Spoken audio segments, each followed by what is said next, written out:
supervisors at the end of term on December 31st, 2009, after having served for 18 years with the dignity of a true gentleman. Now therefore be it resolved that the Appomattox County Board of Supervisors does hereby officially recognize and mourn the passing of Russell H. Moore for his lifetime of service to Appomattox County and also for being a kind, considerate man who was always eager to lend a helping hand. And the words here is just so very, very true. I had the opportunity of serving with him from 1998 until his retirement. And one thing it left out in here, but I don't think it'll be put in here for this, but the new Appomattox Elementary School, as it stated, he was a mechanical engineer and other attributes that served him so well. But when the property was purchased to where the existing Appomattox Elementary School is located, prior to any surveying was done, Russell and his bride went out there and he walked it. He walked it. And he came within 1 foot of that survey that was conducted mechanically. Now, you know, that's quite an accomplishment. Now, he done all kind of course, asthma readings and et cetera, on that. But I'll never forget that as long as I live. And that Russell plan, that was just, hey, that day and time, that was a pure blessing. Also, I'd like to say this. I was down at Granny B's one day, eating. Russell was with me. And it was somebody else, if I forgot now who it was. But lo and behold, in there, and this was during the time of the courthouse, I say it like this, discussion. Lo and behold, housed inside the Granny B's restaurant was none other than Judge Blanton. Judge Blanton came by Russell's table, and Russell lit in on him. I'm telling you about this courthouse. It was just unreal. So anyway, after he lit in on him and Judge Blanton walks on out, Judge Blanton, I forgot who he asked, who is that guy? He says, Russell Moore, Board of Supervisors. He said, oh, it was beautiful. It was beautiful. That was the kind of gentleman, though. Gentleman that Russell was. You know, what he thought about and all, he let it be known to you. And it was a time that the Board of Supervisors couldn't even receive 10 cents for their serving. And he'll tell you, he used to tell me all the time about that the county was so broke they couldn't receive any kind of monetary funds. Anyway, I just wanted to add a little bit. But you want to come up and let me present this to you. This is Russell's daughter. Mr. Chairman? Yes, sir, Mr. Abbott. If I might say that every bit of that is true, and Russell was my neighbor for 12 years and a true Southern gentleman. Good to have you over here with us tonight. And I move we adopt the resolution. Motion duly made. Is there a second? Second. All in favor, please signify by saying aye. Aye. Congratulations, and it's so good to see you again, and we mourn with you. We thank you, Mr. Moore, sir. Okay.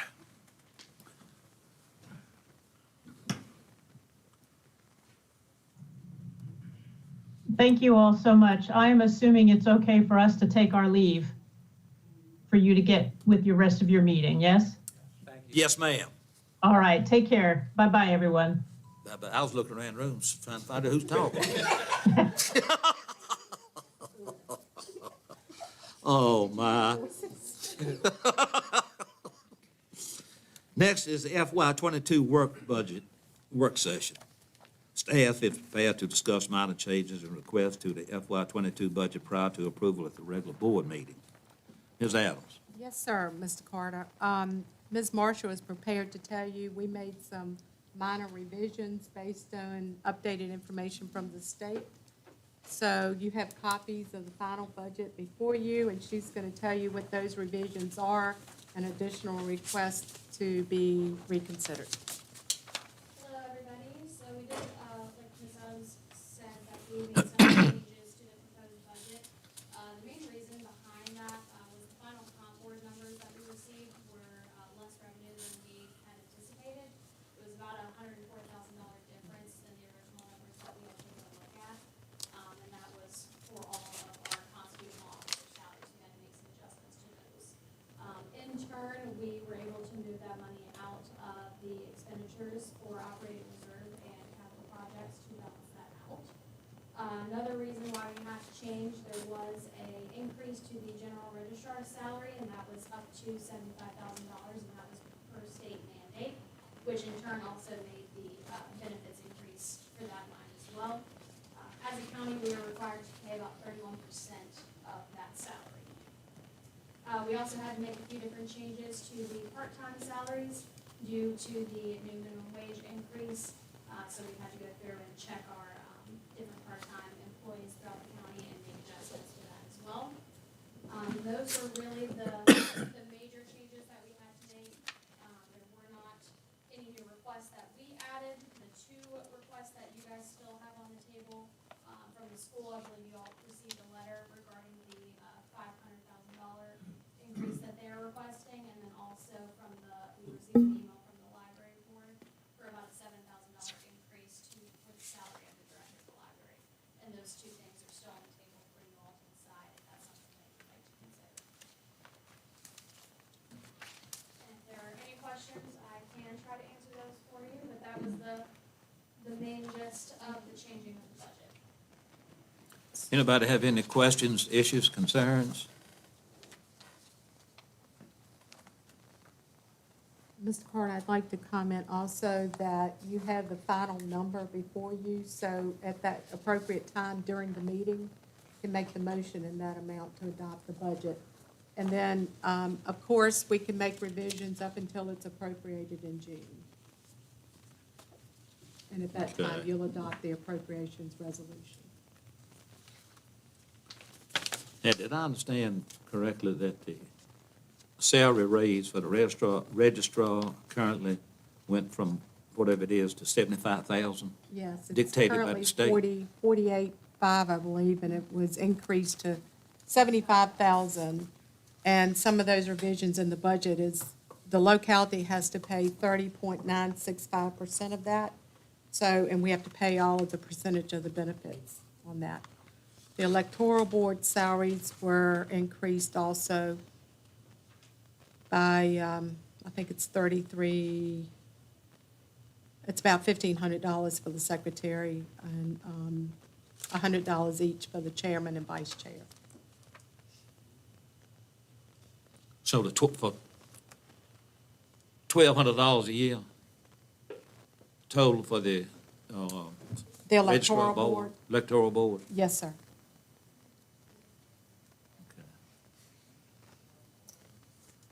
Any other questions, Mr. Hogan? If I might ask, I don't know if you know or not, the increase due to the minimum wage increase, how much did that get us for? The only department that impacted was the custodial staff, part-time staff, and library has had 3 employees that were under that threshold. We had a few revisions at the convenience center, but that was only like 20 cents or something. It was minimal, whereas it Ballpark was, figure of how much it had to go up because of the minimum wage changes? I believe it was about a 33,000. 34 something, Yeah, yes. 33, 34. I can get that solid number and get back to you, but I believe it was I think I have it. 33. Wow. Well, we're gonna need to know that before we vote. And see, there are 2, well, we have it in the budget. You do? We did the calculations. It was $9.50 from now until January. Yes. And then it bumped up to $11 in January. Okay. Any other questions, concerns? If not, we'll move right on to our good friend, Mr. Jimmy Sanderson, Davenport Financial Advisors. Welcome, sir. Thank you. Good to be here again.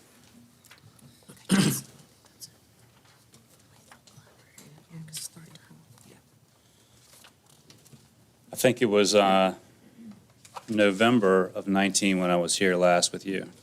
Quite a bit has happened since then, so it's good to be back. We've got to put together a presentation. I talked with Ms. Adams last week about some school projects that you were looking at. We had talked about this in late 2019 a little bit as well, and so I went back and wanted to just refresh a little bit of that presentation, shortened it dramatically just to get cut to the chase with you. But we can stop me anytime anybody has any questions. We'll talk through it. But there's been some changes, obviously, to your financial position, all to the positive in particular. So one of the things that we, hold on, down. Okay, there we go. Follow the directions. We went and looked at your fund balance, which we talked before is an important part of the financial health of a local government in Virginia. We've not seen any time more important than that over the last 18 months. It impacted some jurisdictions more than others, and so having a fund balance in particular available to you to plug some gaps quickly is very important. We've got numbers here through 2020, and you'll see down at the very bottom highlighted in blue your unassigned fund balance. Those monies that can be used for any purpose that you wish is just shy of $14 million at the end of 20. You do have some committed for capital projects as well, and that puts us in a very good place, even just compared back to 2016. And you've been growing that over the last number of years. That speaks well to the financial management of the county. So we were pleased to see that update. My understanding is that as this fiscal year comes to a close, you're not going to be taking any major hits to your fund balance, and sort of the expectation, Ms. Adams, correct me if I'm wrong, but is that you probably be in the same ballpark, if not adding a little bit to your fund balance as well. So you haven't seen any big hit having to use that money over the past year.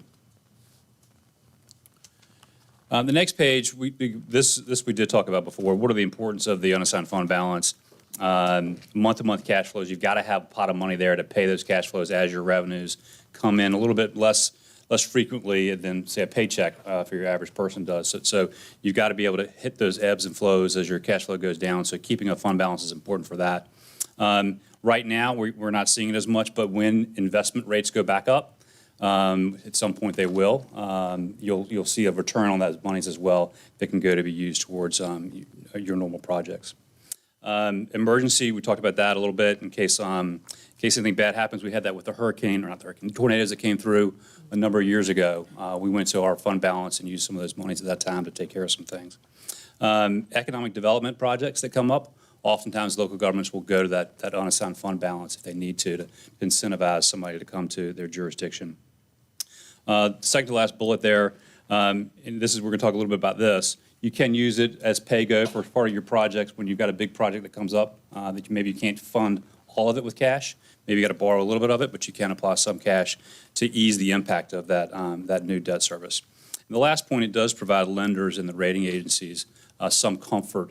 Sort of the old saying that cash is king still holds true today, and they take a lot of comfort in seeing that fund balance.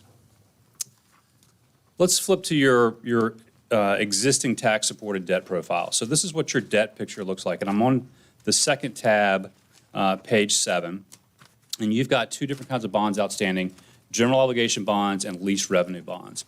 The only difference there really is what the credit is. And the general obligation pledge is one that's a promise by the Board of Supervisors that you will do whatever you need to, including raising taxes in order to repay that debt. A lease revenue bond in Virginia is just sort of one step below that, where it's a promise to pay, and you can't buy future boards, but in Virginia that rarely happens, that the board would not appropriate money to pay debt service. It would impact your debt service, your ratings, and then we often have collateral in those cases. That's why it's a lease revenue transaction. And we did that with the county a number of years ago through your EDA, but ostensibly, if you didn't pay on the debt service, you could be kicked out of the use of whatever collateral that we put up. It wouldn't be sold. It would eventually come back to the county once the lease term ended, but you wouldn't be able to use it until that period ended. Give you a little bit of sense of what you've done with your debt service on the next page. And I wanted to give you a sense of the history of what you've paid off, which is quite remarkable, frankly. You can see there where you've paid down all of that principal that's highlighted there in pink going back to 2012. We've issued some debt since then. In 2011, we borrowed some school projects, as well as some water loans as well. But the county also paid down last fiscal year $1.9 million of debt. We worked with Ms. Adams to make sure that was done properly, and so you reduce your debt by an additional $1.9 million last year. So right now, if you flip to the next page, you'll see what your current debt service looks like. So going forward, the county will have paid off all of its debt come 2027 that's tax supported. And that's something that we look at with a lot of our clients. It's called the payout ratio. How much of your debt do you pay off over the next 10 years? You obviously pay off 100% of that. The typical number, I would say, for a county is probably 50 to 60% is where they would be. So we're constantly doing projects as we go through time, and eventually you're going to add on new debt, and it'll go out a little bit further. And so you're in a good place if you have to take on some additional debt related to school projects. And we're going to talk a little bit about how to structure that in here and having as little impact as we can on your tax base or your funds in particular. So let's jump forward to the next tab, page 11. I showed you this before when we were here in November of 19. I'm just going to walk through just very briefly on this page, and we're going to hit on it when we look at potential options for you to fund some capital projects related to schools. But if you look in column B on the left, that's your existing debt service that we just showed you that goes out to 2027. And what we're trying to do here is see, as we move to the right, if we add new debt service, how would you pay for it? And we often look at this in terms of, over there in column L, we've got the estimated incremental tax equivalent. So we turn it into pennies on your tax rate. Your tax rate, 1 penny generates about $130,000 of revenue to you. So you'll see later that we're going to try to translate any additional debt service that you add on to your existing debt service, what it might translate into a change in your real estate tax rate. But if you move from left to right, again, column B is your existing debt. We would add in there in column C any new debt that we have and come up with a total in column D. We compare that to what your current budget is. So right now, in 2022, your budget is going to be $2.6 million in debt service. So we're going to see whether the resulting debt service, the new debt service, is going to be higher or lower than that number. And I'll tell you that it's going to be higher, but not always the case. And then if you keep going to the right a little bit, are there any other revenues that are available that we can apply to debt service? And we've got a placeholder here for the transfer station revenue that we're thinking is going to be about $200,000 or so, starting in 23, is where we're going to plug it in later. And again, as you go to the right, we determine whether there's a deficit or a surplus. If you have a deficit, we translate that into a penny impact on your real estate tax rate. Doesn't mean that's how you have to pay for it. It can be paid from other revenues as well, but we just want to give you a sense of what it would look like from a penny perspective. So as we go on, what we talked about was that you were looking at approximately $10 million of capital improvement projects for the schools. Schools were going to take responsibility for about $3 million of that as well. And so looking at our existing debt service, remembering what that looks like, we're going to show you some analysis as to how that might impact you. So again, we're talking about $10 million of debt being issued. If you flip to the page 13, we'll run two cases for you. Case one, $10 million borrowing. Final maturity is 20 years out. We assumed a level payment, so sort of like a mortgage, same total principal and interest each year. The interest rate that we assumed is 3.5%. That's on the high end, frankly. Right now, 20-year rates would probably be closer to 2%.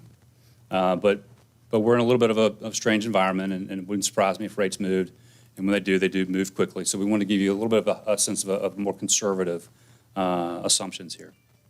The total debt service there over the life of the loan would be just north of $14 million, and the penny impact would be 3.75 cents that you need to add to your real estate tax to pay for that. We show at the very bottom there, that difference is $1.7 million. So you could eliminate the tax impact by just coming up with a capital reserve with $1.7 million in it. And so you'll see here in a minute what that would look like, how you would pay off that little bit higher interest that you're paying or debt service that you're paying over the next 5 years until your debt service drops off. Case two, we look at the same $10 million, same 20 years, But what we're doing here is we're talking about wrapping that debt service around your existing debt service. We're going to need to pay interest, but so what we did was we have no principal for those first 5 years until your debt service drops off.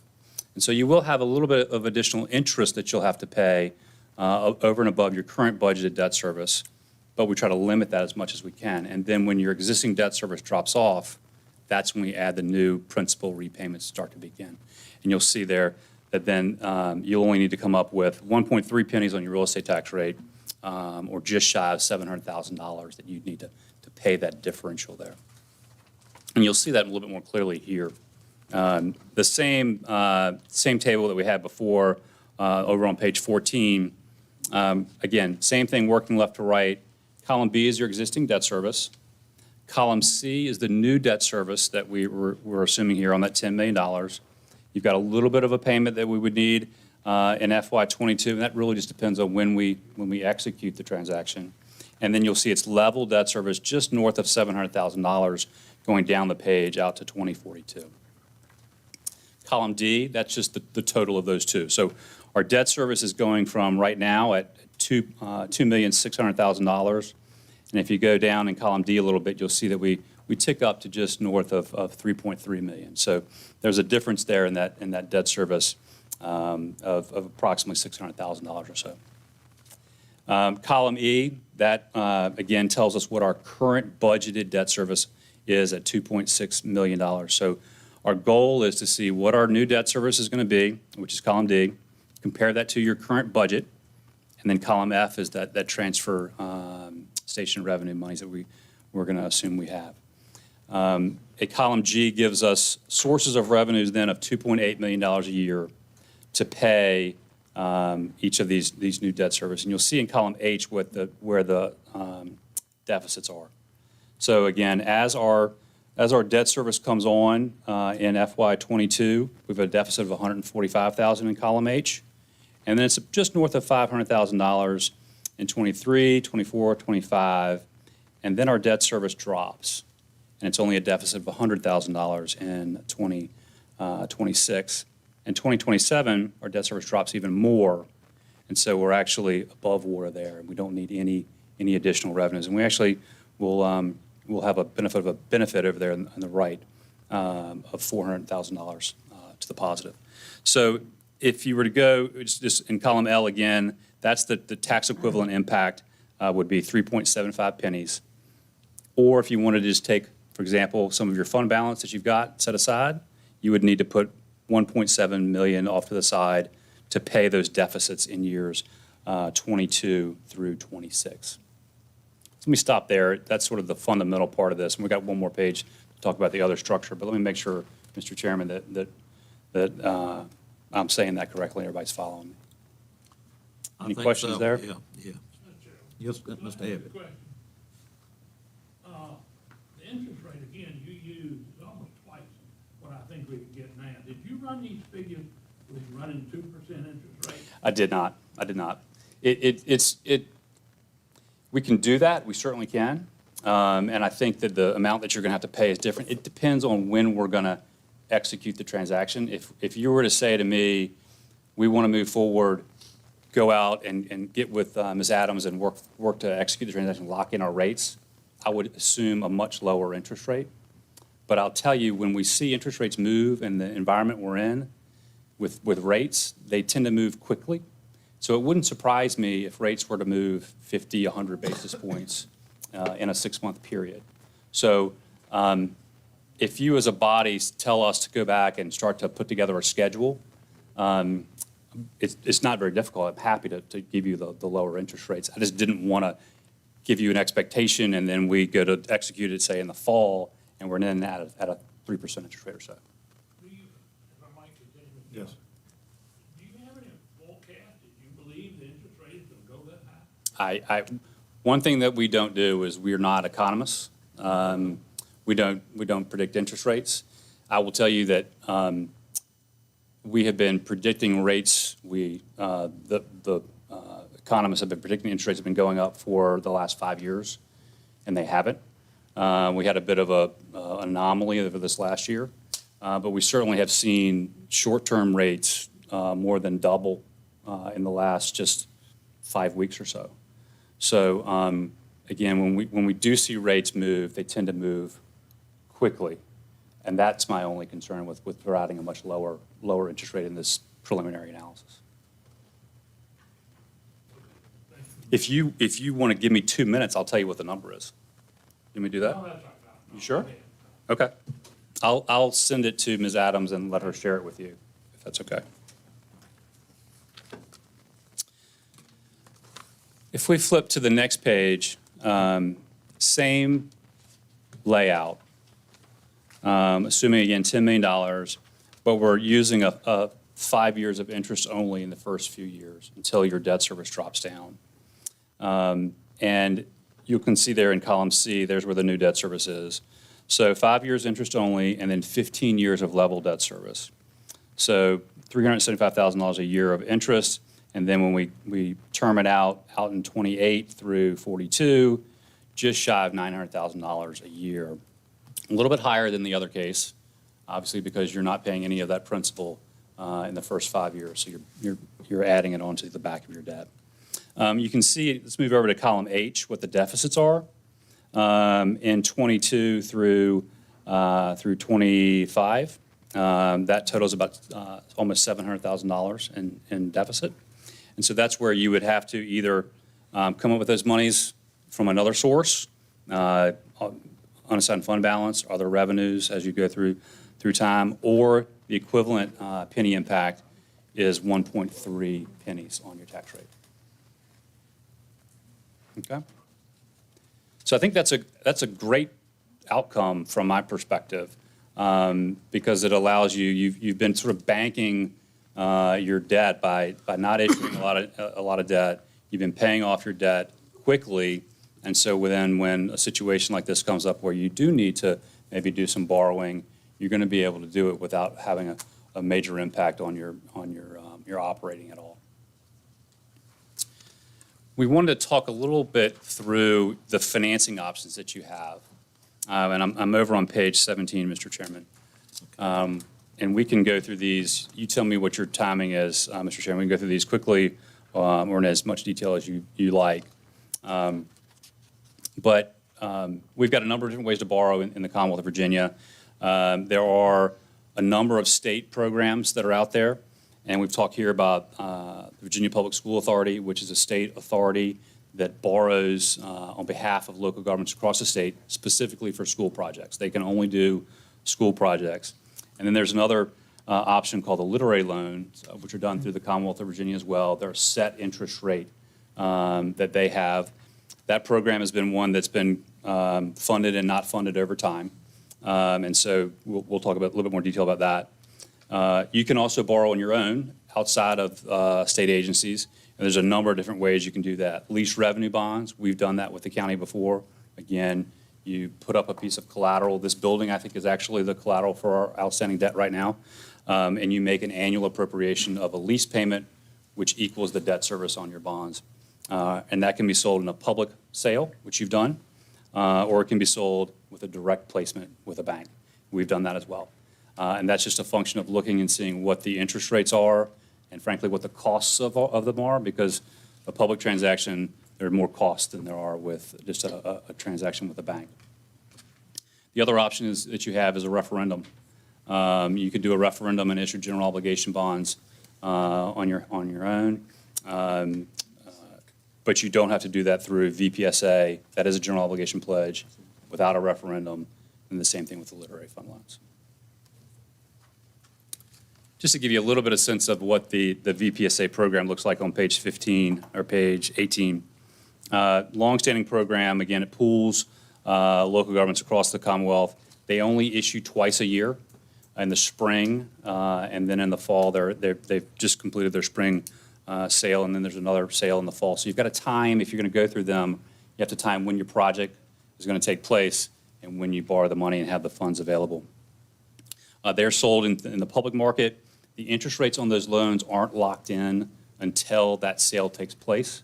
So you wouldn't technically know if you were to go through VPSA what the interest rate was until, if you were to go this year, till the fall of this year.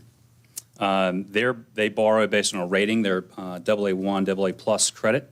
very strong credit, and they charge a 5 basis point administrative fee. The interest rate's locked in for the life of the loan. You can refinance them later as well if interest rates go lower. That's purely up to VPSA, though. It's out of our hands. And the last point is, again, it is a general obligation pledge, but it doesn't require a referendum of the county. The next page, the LIT loan program, again, is established by Department of Education just specifically for school construction. It's a fixed interest rate for 20 years. It's based off your composite index, and this is one thing that we need to confirm. I took a look at it before I came up here, and it looks like your interest rate would be 2% on that loan, and that's something that's locked in. And so we would certainly look at this as an option for you. I will tell you that we had another client that was looking at the Literary Fund loan program as well as VPSA, and they were able to borrow through VPSA at 1.8%. And so they chose that over the literary loan. So I think this is one that if we go down this path, this is certainly an option that we're going to want to explore. It's limited, though, to $7.5 million. So if you had a $2.5 or $10 million borrowing that you needed to do, you can only do $7.5 million through the literary loan fund. So we need to come up with some other sources of funding as well. That's not uncommon at all. There are some very specific steps you've got to follow. They lay it out for us on their website. We can certainly do it. There's also a waiting list on that program. It's a program that the state has sort of funded on and off over the years. So you may have to wait some time before you actually get access to that money. And in the meantime, what you do is we call a literary loan anticipation note. So we go to a bank and get a, say, 5-year short-term loan that we take out. It provides the construction funding that you need. And then when you come off the literary fund loan list, you can refund that note, and then you go straight into that, hopefully would be that 2% interest rate through them. Again, this one does not require a referendum of the county as well. Mr. Hogan. So if you put on this waiting list, do you lock your interest rates in now, or Yeah. once you come off the list? Yeah, you're locked in once you get on the list. Once you've made your application, they've accepted it, you get on the list, then you would be locked in at that 2% interest rate. Chairman, Mr. Ebb. I'm correct, the General Assembly didn't put any money in the literary fund this year. That's right. And In this coming budget, July 1 budget, that's correct. I don't know, okay. That's correct. There's also some talk now about some of the federal monies that are coming down. They're talking a lot about using that money for school construction. They haven't said this, but it would make sense that they would start using the Literary Fund program again to try to get that money at very low rates to local governments. So that's one of the thoughts why we think that might work out. The last two here real quick. The lease revenue bonds, again, we've done that with the county before. This is, again, a subject appropriation credit, not subject to voter referendum. It's typically rated by the rating agencies one notch lower than your general obligation pledge. Still very good. You would be a very good credit. Your general obligation credit rating is AA3, AA minus. A lease revenue credit would be A1, A plus, strong credit ratings in the Commonwealth of Virginia. We would have to find some type of collateral for that loan, but again, a lot of your old debt's coming off, so I think we could probably work through that as well. Similar to the VPSA loan, we wouldn't know what our interest rate is until we actually sell bonds in the public markets. And so that you've got a little bit of uncertainty in that regard.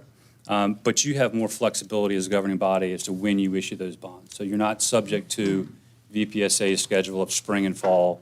You can go into the market when you would like to. Typically takes 90 days or so to get that prepared.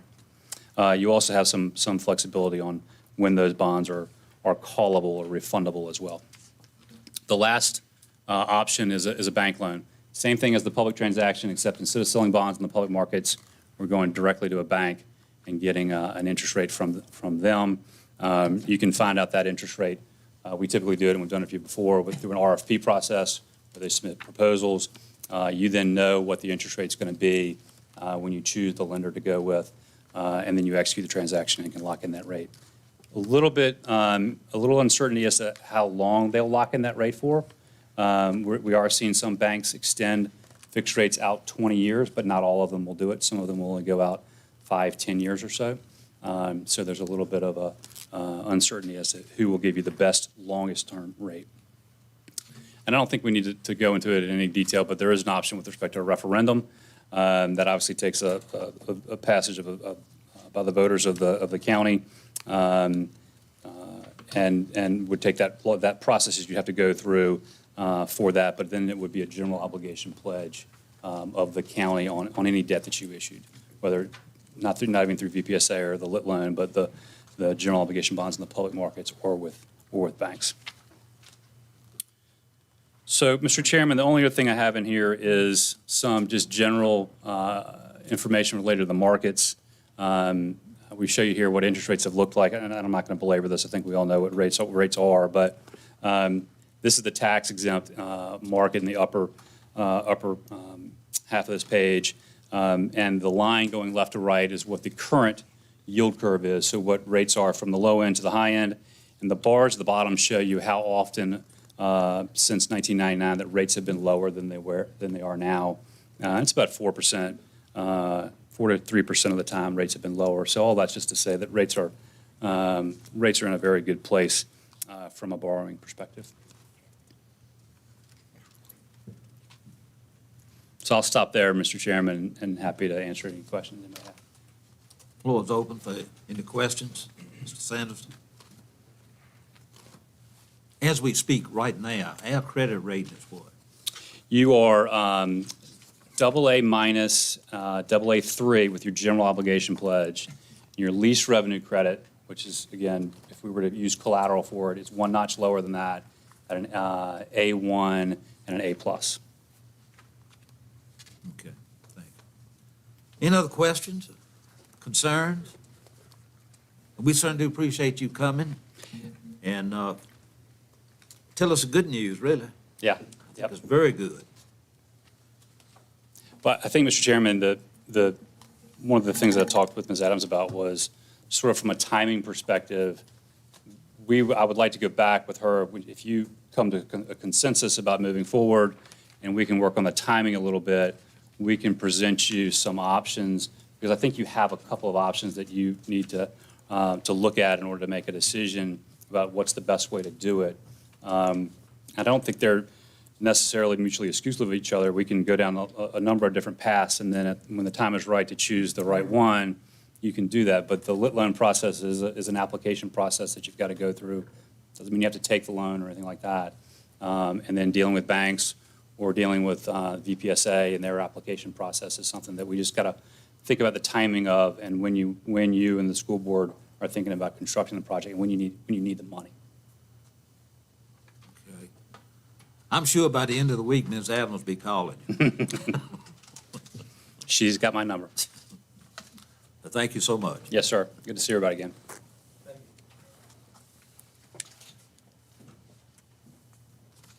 Okay, this is a little late, but let us have our Pledge of Allegiance and our invocation. I pledge allegiance to the flag of the United States of America and to the republic for which it stands, one nation, under God, indivisible, with liberty and justice for all. Lord, we thank you for all you've been a blessing with the opportunities you've given us. We thank you for this great country, and we ask you to bring our federal government and our state government back under your Christian umbrella. Guide this body in your work, in our work, and help us to follow the Christian path and always do what's right. In your Son's name we pray. Amen. Amen. Okay, setting of the agenda. Anyone have any items? Ms. Adams? Yes, sir, Mr. Carter.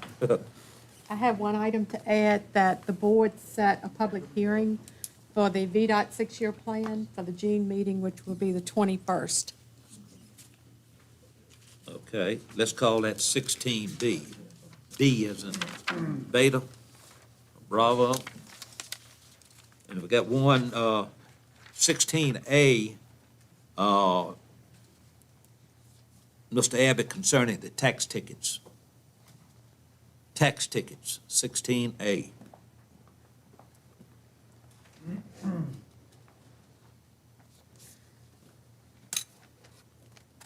Any others?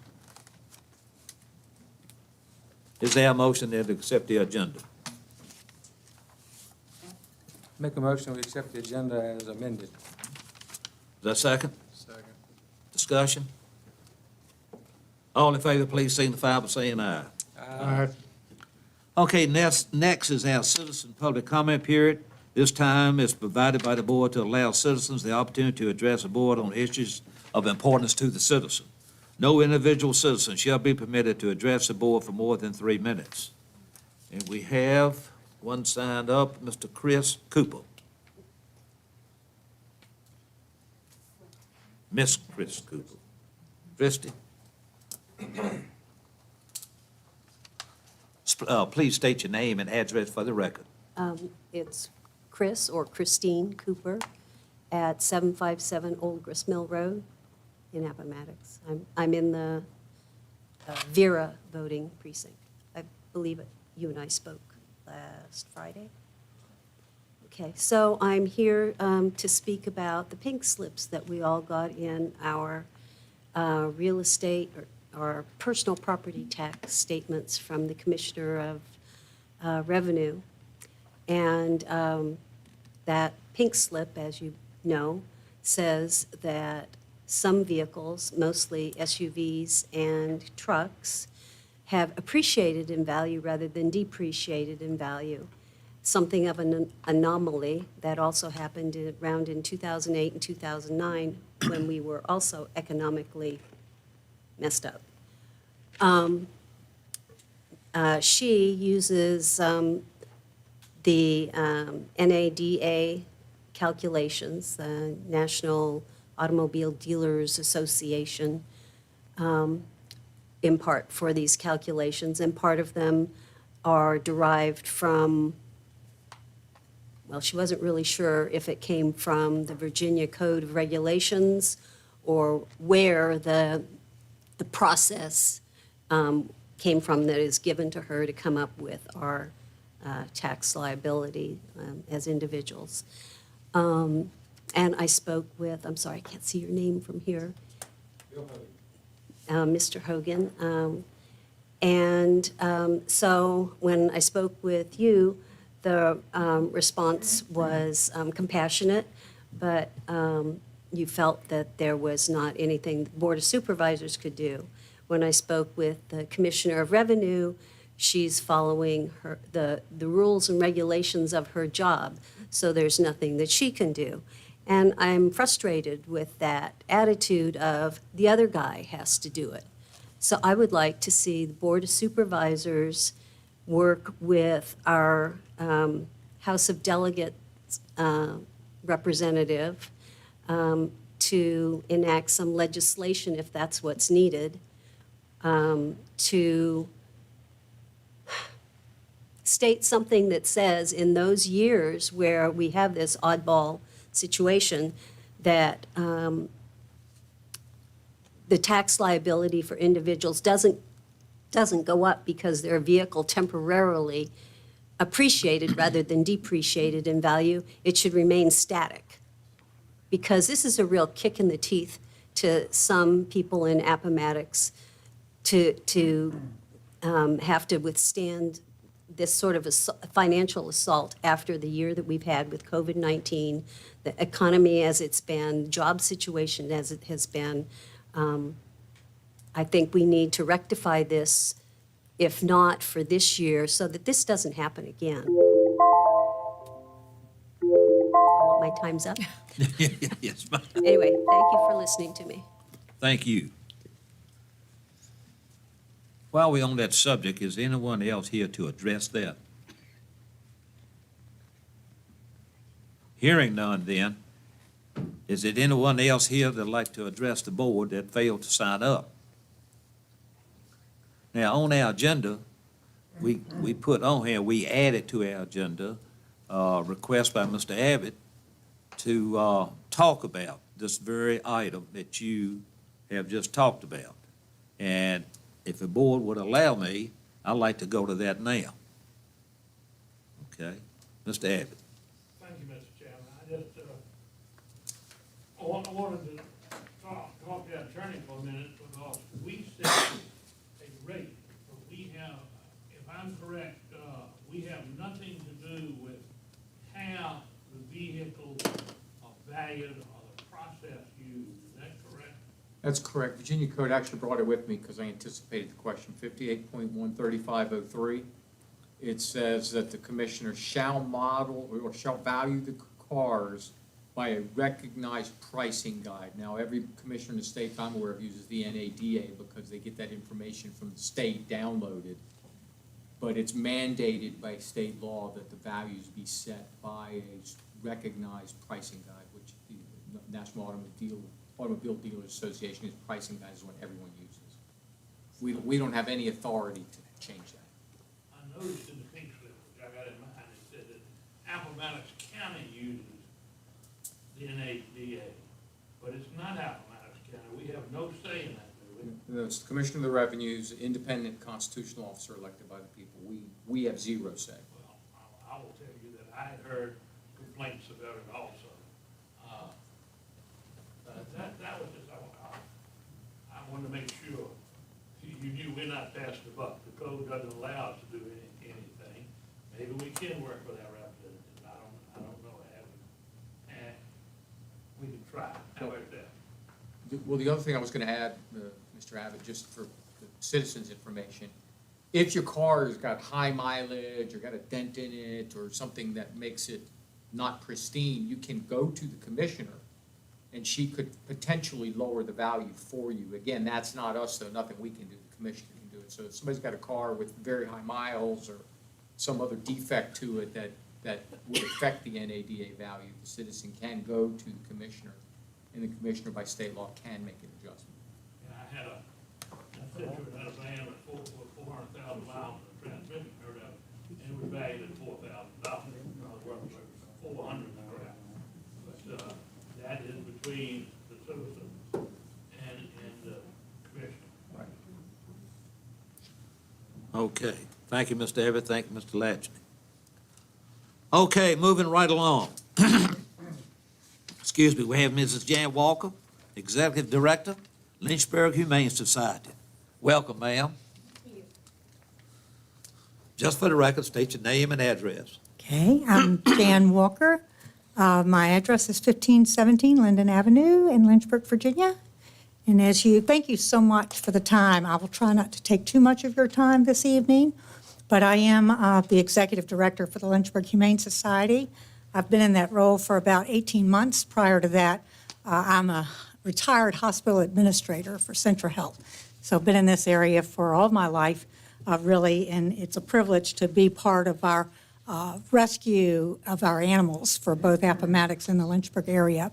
As you are aware, the Lynchburg Humane Society did provide notification to Ms. Adams in late April that we would want to propose, rather than a renewal of our current contract, that we would propose a restructuring of those services that would encompass, rather than an on-site Appomattox shelter, which is the small shelter that everyone's familiar with by our landfill here in the area, rather than housing our animals there, that we instead house all of our animals together in a centralized location located on Grays Mill Road there in Lynchburg.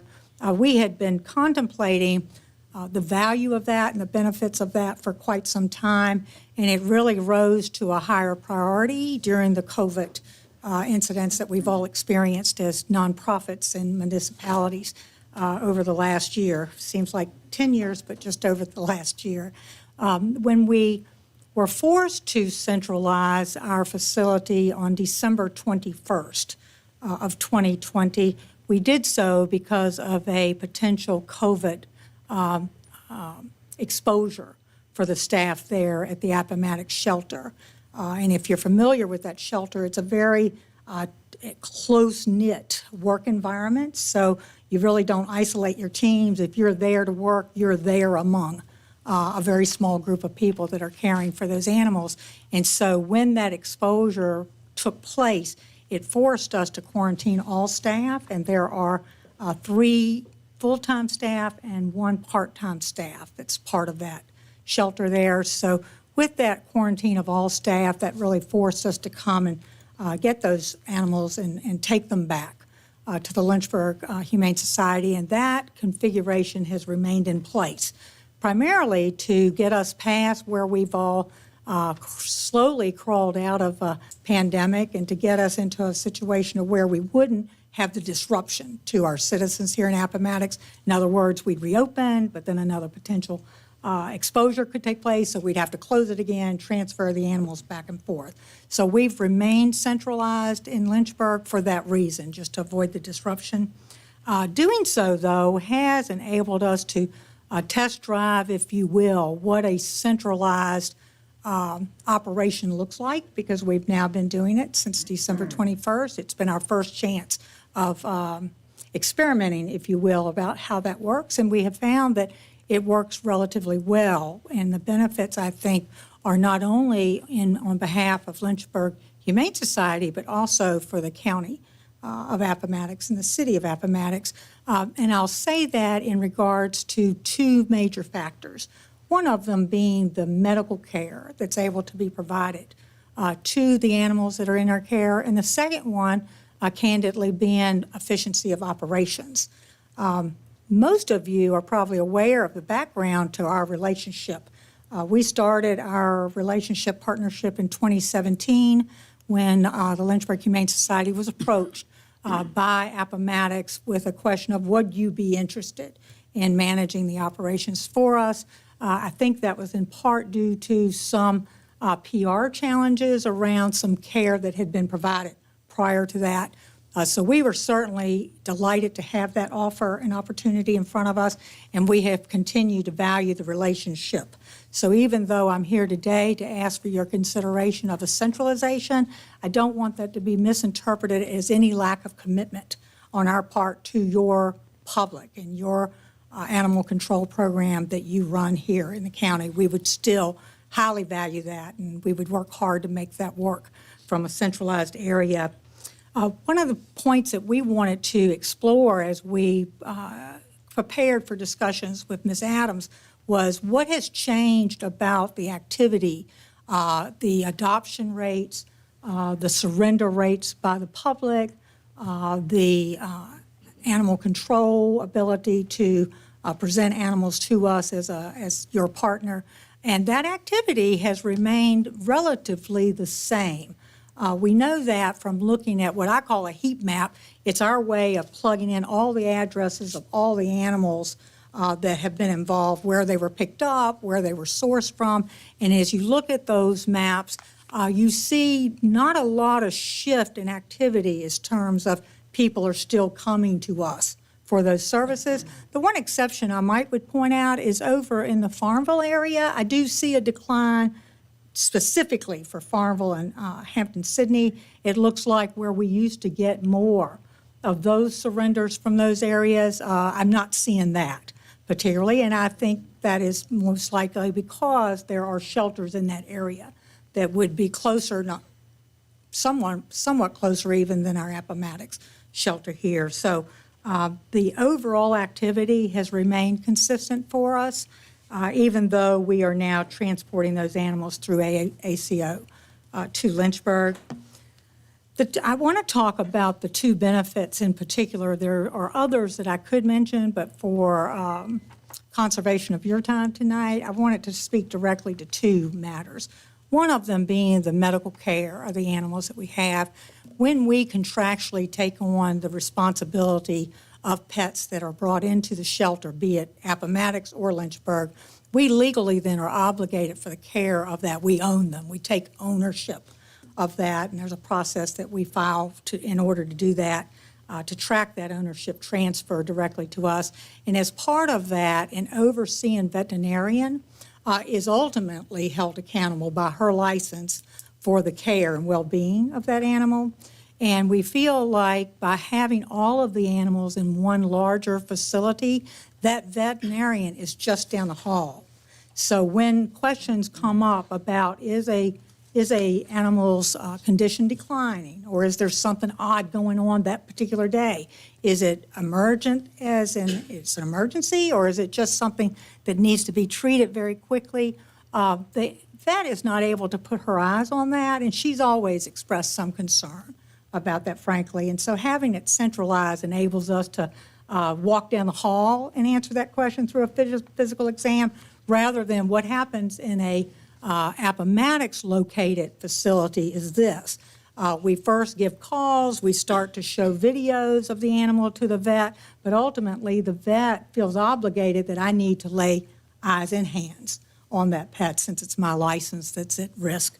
And so we take someone from the Lynchburg Humane Shelter and put them in a van and bring them down and pick up the animal and bring them back. And that occurs almost daily at an expense of about $10,000 a year when you add up the trips and you add up the mileage and you add up the wages associated with pulling that staff member. So that's one area to where we think the quality of care is improved by them being all together in one setting, and it's also that cost savings associated with that.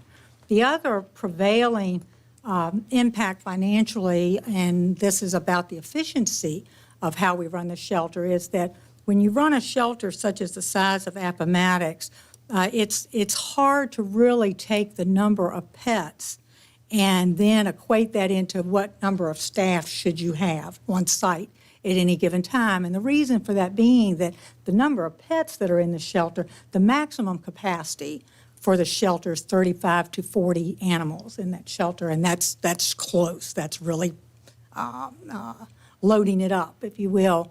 With a number of, if you have a number of 25 to 30 to 35 to 40 animals, in reality, from an industry standard, one full-time employee could oversee that at any given time.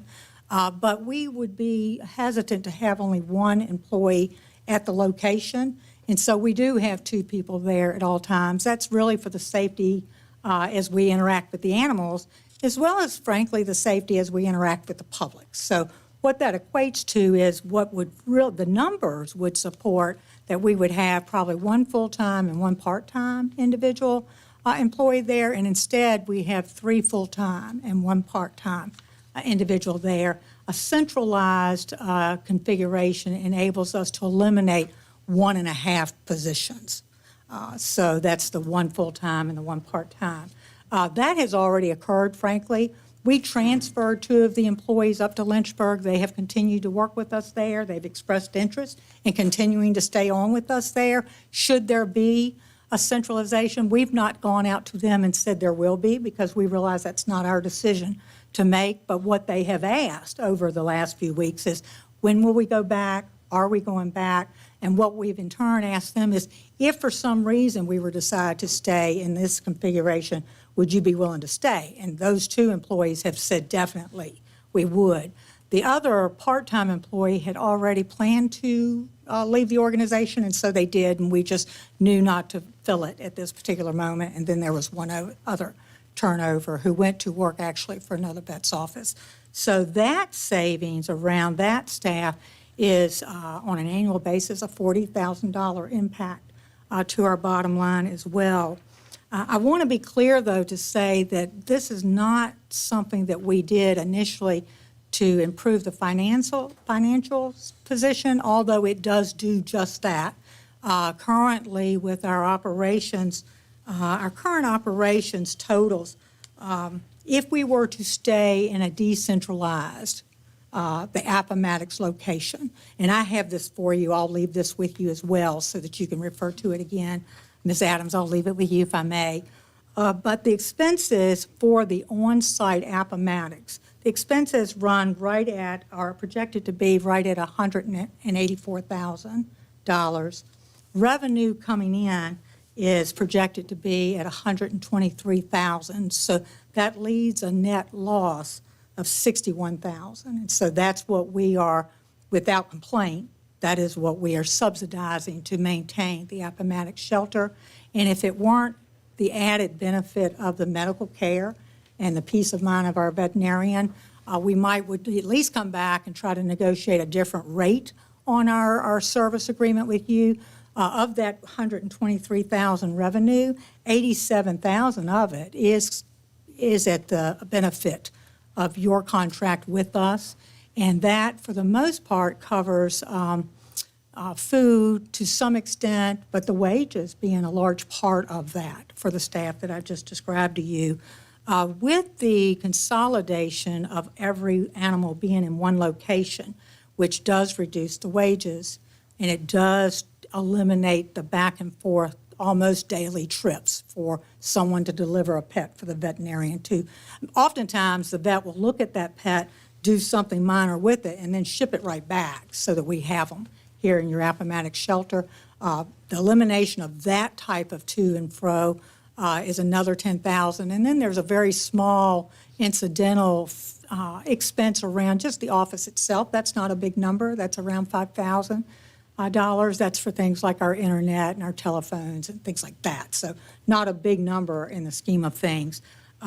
With the current Appomattox presence on that shelter, as I said, we would subsidize and continue to do so by about 61,000.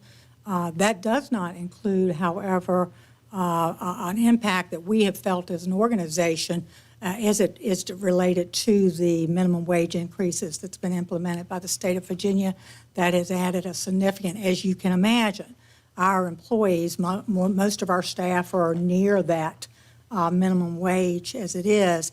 And so it has had an impact on our wages. And just for Appomattox alone, if we were to continue with that on-site presence, it would add an additional $12,000 to that to get us above that next increase, which comes January 1st, 2021, 2022, sorry, that comes January 1st, 2022, that would take that increase to $11 an hour.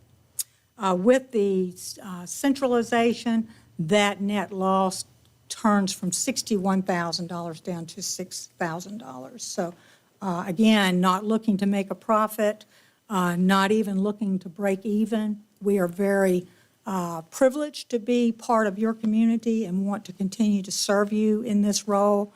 If we can be comfortable with that centralization, we'd like to continue to do that.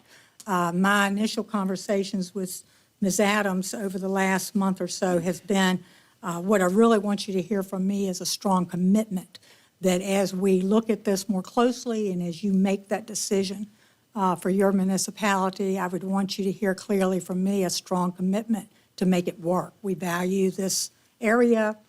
We think together we make a big impact on saving the lives of these animals. Our facility in Lynchburg, if you've not had an opportunity to be there, first of all, I'd love to show it to you sometime. So anytime you want to come and take a tour, I'd love to have it. But it is a 25,000 square foot facility that was designed, it's 6 years old. And it was designed as a community meeting place. We have lots of students that come through. We have lots of families that come through. We're so delighted to finally be opening up again. We weren't doing that too many months ago, but we now have reopened. And it is a place where you walk that has lots of rooms and lots of space and lots of just hanging out areas that we welcome the public to come and sit with us and help us socialize. You know, if you don't mind checking your emails while a cat crawls all over you, that's what we want. That's how that facility was designed. There's lots of benches and sofas and places to visit, and we welcome the community in, and we would want to see Appomattox be part of that. The other question that I said to Ms. Adams, if I were making this decision, I'd be concerned about was what the public reaction would be and how that would feel to your citizens here. And again, I'd want a strong presence here. We would want to continue to be participatory in different events. Your Railroad Festival, for example, I've been coming to as a child. We'd want to be right in the middle of those activities with you, and we'd want to be very active in soliciting volunteers to help us with those events that feel part of our team, because we would view them as part of our team. Our volunteers are an important part of how we do our work. And so I make that commitment personally and would be happy to answer any questions either today or sometime in the future as you make the decision. Thank you. Any questions for Ms. Walker from anyone? I've got one, Mr. Chairman. Yes, sir. Mr. Hope. So you've been basically operating as a centralized location since December. Since December 21st, yes, So sir. what's the current procedure when a county citizen, you know, can't find their animal? They go to the shelter, somebody's picked it up, it's at the shelter, or it's in Lynchburg. Yeah. How does that citizen get their animal back? Oh, that's a great question. They do come to Lynchburg. We do have, our main vehicle for advertising animals who have been found is on our Facebook and our website, and that's where all of our citizens, regardless of their location, that's where they first find them, is through those media. And when they do, they typically will call us to confirm that we've got them. We will make sure we are holding them anyway for a 10-day stray hold, and we will just reserve them and make sure they're there. But they do come, and that was one metric that I looked at actually, was to see, have we seen a drop in reclaims, is what we call that, and we've not. That's been fairly consistent. People have come our way to pick those animals But up. you don't bring the animal back to Appomattox. If a citizen says, you know, I can't come to Lynchburg to get my animal, would you bring it back? What I would do is reach out to our ACOs to see as they make their trips back and forth, because they do that anyway. I would ask if there's a potential there, and certainly we would make an arrangement to get that animal returned. Okay, thank you. Yeah, thank you. Any other questions? Well, we thank you for Thank coming. you so and- much. And explaining all this to us. And thank you for the job that you do. Thank you, and don't hesitate to reach out if there are other questions that come up. Yes, ma'am. Appreciate it. Thank you. Okay, gentlemen, we're running behind schedule. We got a public hearing due at 7 a.m. We need to get into that. What did I say, ahead? AM. A.m. A.m. Oh, me.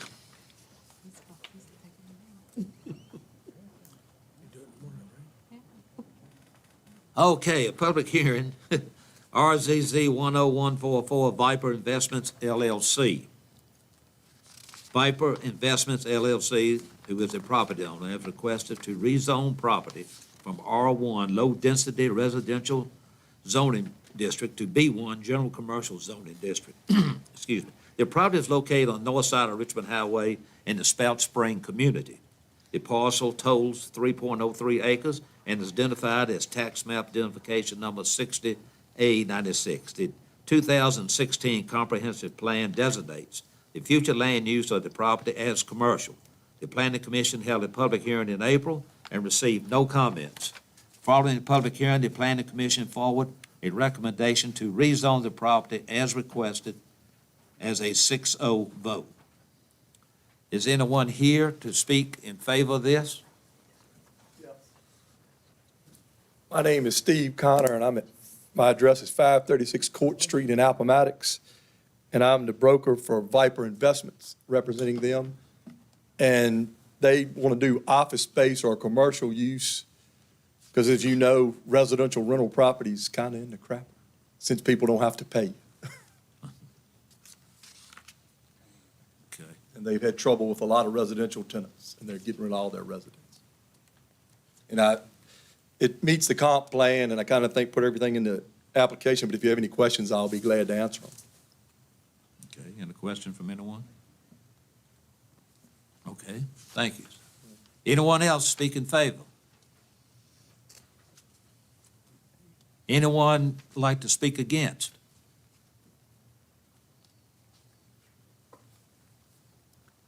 Hearing none, I hereby close this public hearing. Now, we have another one. Consideration RZZ 10144. Yes, sir. We need to act on that one now. We can if you so desire. That's number 9. That's number 9, what you're reading, the action. Number 9, yes, okay, yes. Okay, so it's just a one public hearing. Yes, sir. Okay, all right. Motion been duly made, is our second. Second. Discussion. Mr. Chairman. Yes, sir, I Mr. have Hogan. one question. The residence that's on the map, 4997, the brick house, across the drive Certified, That's owned by Viper. okay. Thank you, sir. Viper is all the way around it. I represent Jeff Caldwell, who's on the other side. He has sold his mobile home park, and he has 3 commercial tracks and the other joining, so that all of them join are in favor So of the it. brick house right beside it, across the That's, highway.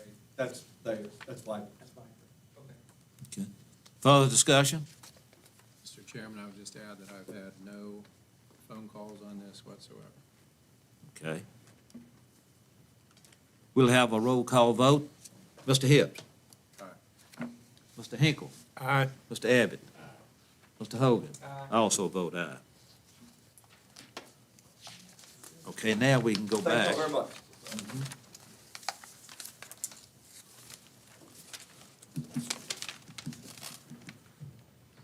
I don't see. I don't think Mrs. Trent is here, is she? Okay. Next, we are fortunate to have Ms. Ashley Sandman, CSA Coordinator. Welcome, ma'am. So much. Thank you all members of the board, Mr. Chairman, for having me today. I've never gotten to play with this. I just hit down. Down. Fantastic.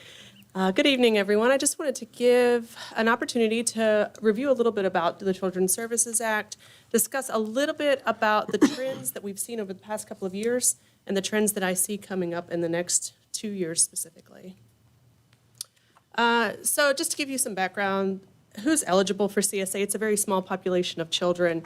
And at the bottom of the screen, you'll see a growth, the number of children that we've served starting in fiscal year 18 up to fiscal year 21. Right now, we're at 82 children served. I realize those numbers are tiny. So.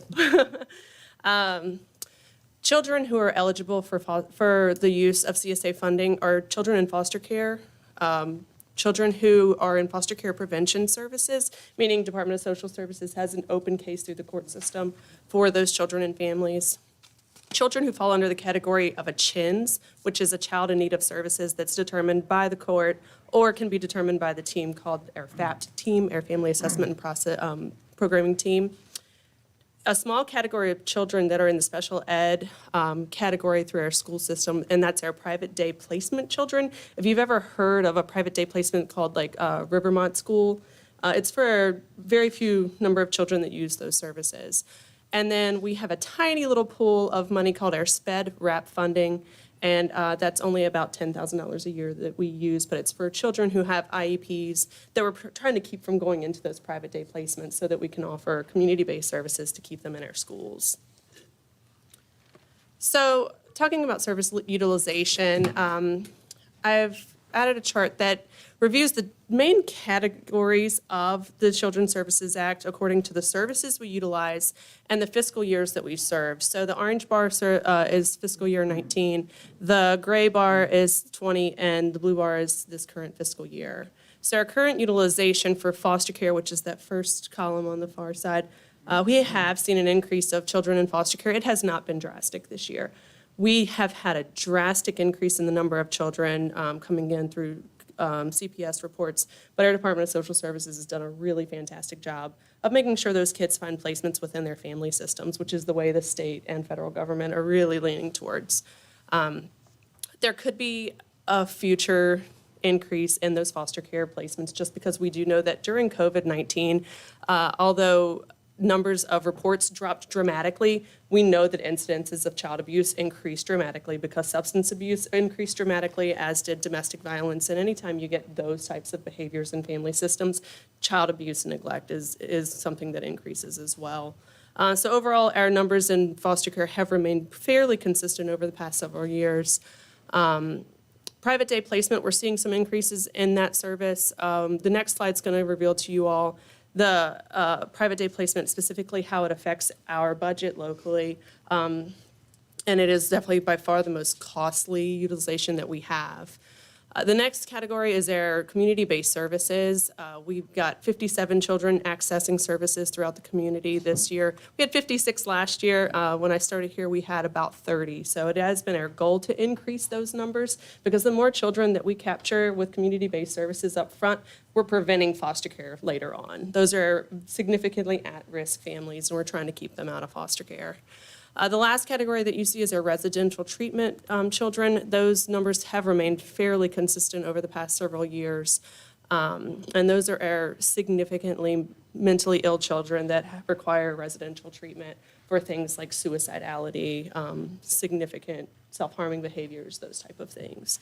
So, moving forward, looking at our expenditures, these are the same categories based on the same fiscal years, but this is not looking at the number of children utilizing their services. It's looking at the cost of each of those services. So you'll see in the first category, our foster care, although our numbers have remained somewhat the same, that bar for fiscal year 21 has increased significantly. Looking at the numbers and discussing this with CPMT, who is my governing board, looking at that, one thing that we've identified is the number of months children are staying in foster care has continued to increase. Part of that is the adoption process has been incredibly slow. And we have a family of 4 right now that's been waiting to be adopted for 2 years. They're living in the adoptive family's house that's adopting all 4 of the siblings. The paperwork process is incredibly slow, and then the court system process of getting those cases through the court system has been slowed down significantly by COVID. So that's definitely impacting our budget as well. The next column over is our private day placement. So those, the number of children accessing that service for fiscal year 21, as we looked at on the previous slide, is 20 children, and they will be almost our second largest expenditure of the year. So for 20 children, we're spending almost $800,000 for those placements. It costs between $197 a day to educate children in a private day placement, up to $367 a day, depending on that child's needs. Private day placement is the one thing within CSA that does not go through any other of the processes that every other child goes through in CSA. So I will tell you all, we're looking at fiscal year 2022 or 2023. The state is going to be removing private day placement costs away from CSA and put it back into Virginia Department of Education. I look forward to that day because these are children that I don't get to know. I don't get to know their families. It's very separated from what we do. And so that money is going to be allocated into the schools. I have already started contact with our local division, and we're already talking about how we're going to make that smooth transition in the upcoming years. One other opportunity that we've identified this year to work on decreasing the cost of the children in private day education is the state has also identified this as an issue. This is across the state. This is not an Appomattox problem. So the state has allowed, beginning July 1st, that we're going to be able to pay for some transition-based services. So identifying children that are in a private day placement, where CSA is going to be able to fund services to get them back into our schools, and that's never been allowed before. So say we have a child that's been placed at Rivermont School for a year, we can pay for the services, the support services, the mental health services that child needs in our school system to help get them back. For up to 12 months, we can pay for services, and then it would be taken on by the school. So it is an opportunity. We've already identified multiple children that are going to be able to start transitioning in the fall, and we do have 2 children that are going to be graduating this year, which is going to help our expenditures quite significantly. The next bar you'll see is the community-based services. That's what is encumbered at this point. The thing about community-based services is that we're not going to spend that level of money by any means. So for our community-based service, we have a family, say the child would benefit from something like intensive in-home. So we can say, okay, we'll pay for up to 20 hours of intensive in-home a month. Well, they might only bill us for 5 hours of that for that month. So that's what is encumbered, but we typically in our community-based services do not spend anywhere near the amount that's encumbered. Our last one is our residential treatment, and although our numbers of children utilizing that service has remained the same, we've seen a slight decrease this year in expenditures, and I attribute that to we've been shortening the length of stay that children have been having in residential treatment facilities, because we're always in a very quick hurry to get them home because we know that they can function more safely and successfully if they're with their families, and we can train their families on how to make sure those children are cared for. So these are the two types of allocations that we'll discuss. The first one is our initial allocation. This $1.5 million that we're allocated every year has very little basis on anything, any performance measures or anything else that us as a county has ever done. It's a number that was designated in 1992 and has never been reassessed. So when that comes down, the state has a certain amount that they're expecting to pay for, and the locality has a certain amount that they're going to be responsible for. And that's based on our base match rate at 26%. So basically what that means is any of those services that we recommend through FAPT and CPMT approves, and then they're provided, we pay 100% as a community, and then the state reimburses us all but 26% of those services. The one difference from that is that any of those community-based services, so that large pool of those 56 kids accessing those local services, trying to prevent foster care, the community only pays 13% of those. So we only have to pay half of our effective match rate on that, which explains the effective match rate, the reason it's actually lower than our base match rate. What we end up paying is less than what the state designates us. So for this year, our supplemental allocation that has been requested through the state is an additional 1.1, which our local share would be $266,860.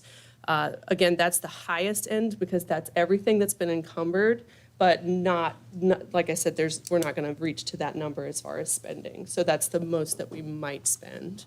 And that has the same match rate as the initial allocation. So if you ever have any other questions about data and forms and our outcomes and all those things, we have a fantastic ability to pull that information from the CSA website, and I'll be glad to walk anybody through that that's interested. Or if you ever have any questions about CSA in general or how our community performs in CSA compared to other localities, please feel free to give me a ring anytime. Are there any questions? I know I threw a ton of information and numbers. Thank you. Any questions for Ms. Sandman? Yeah, if I may. Who's the primary referral source for the community-based programs? Is it the school system or? So that's a very, very good question. From the perspective of CSA, there is no wrong door to CSA. So we have lots of referrals through Department of Social Services for prevention cases, especially when it comes to our community-based services. The Community Service Board, which is Horizon, our school services, our court service unit, families, that I think I covered the majority of them. Sometimes private providers, if people identify that. So there is no wrong door. I also let people know that CSA is, FAPT, the process, is something that's provided to all the families in our community. It's not these special and/or other categories of families. Everybody has access to FAPT. The numbers reported on here are only the children that we pay for services, but there are many, many more families that come through our process where we might make referrals out to other community-based services that are covered by insurance and things like that. So So are you saying DSS is the primary referral source? I can pull that data for you to give you the most accurate, but You could email to me. yeah, absolutely. Any additional questions? Now, Ms. Sam, we need to appropriate how much money? It's the 266, 860.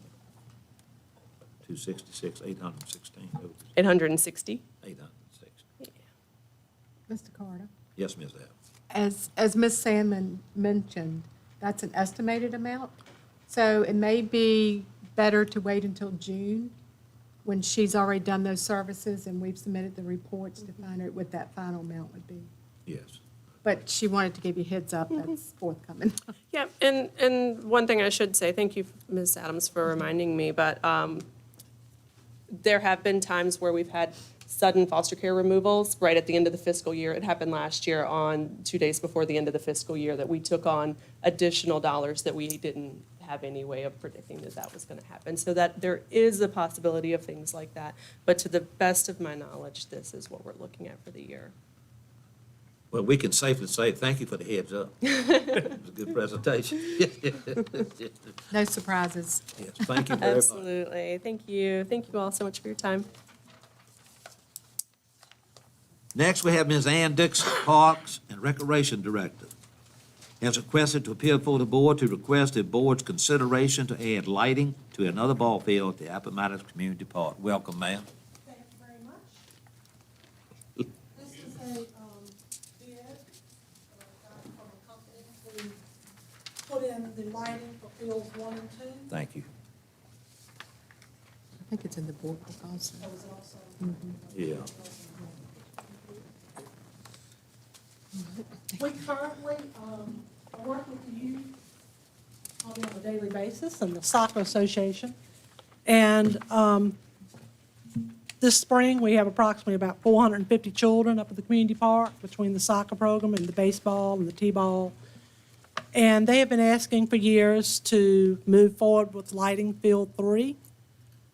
We have raised currently from private donations over $70,000, which I'm very proud of because that's private donations here in the county and some grants that I've written over the last several years. I also have, it's a total of $80,000 that I could put toward this project. So the total for the lighting Field 3 is $114,301.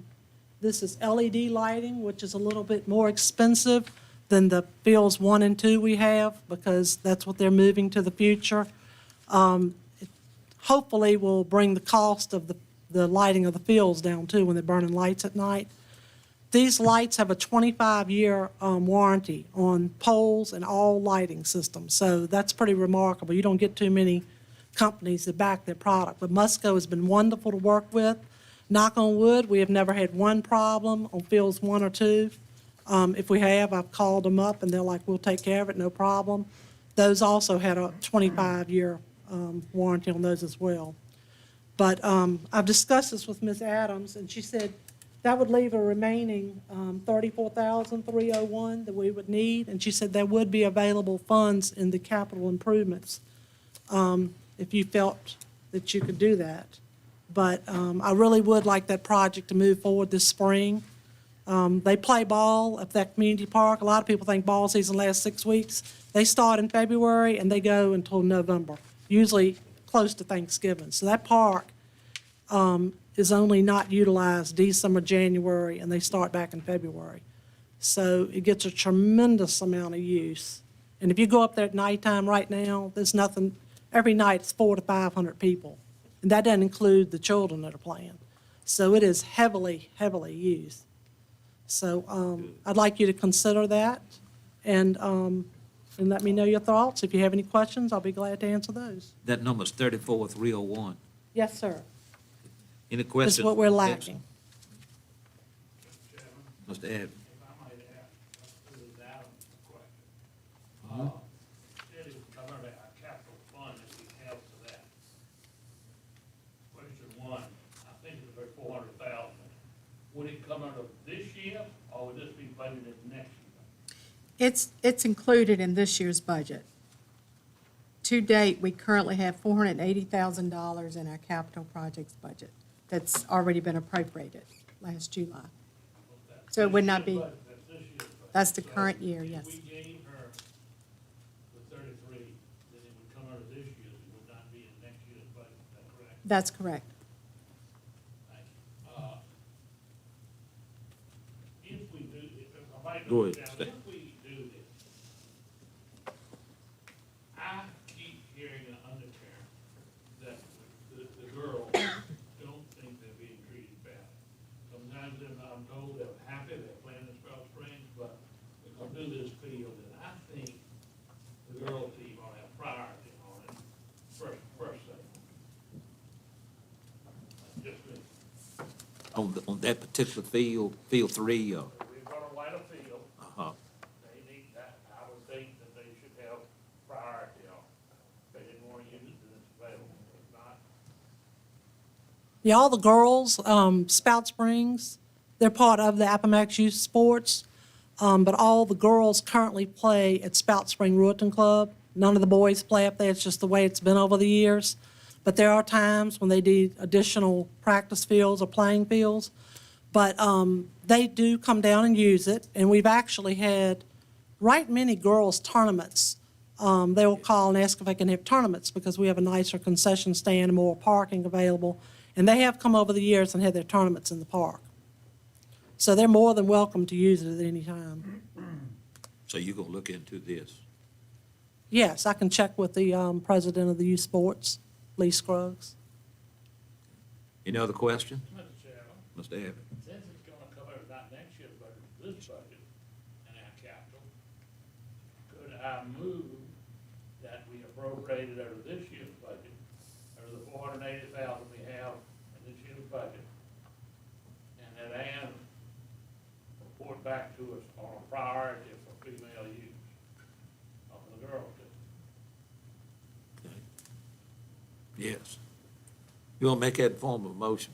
That was a motion. Okay, excuse me. Is that a second?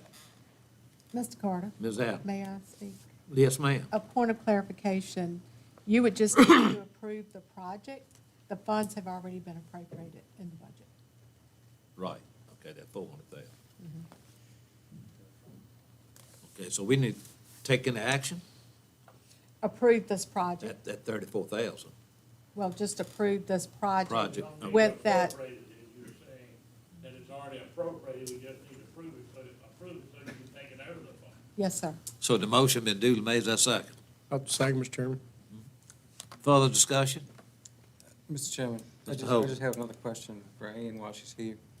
Oh, So you mentioned the travel ball tournaments, and, yeah, I've been there, and they bring a lot of people, and when they come, they spend money in town. So do you think we could get more travel ball tournaments if we had more fields lighted? Oh, definitely, because we've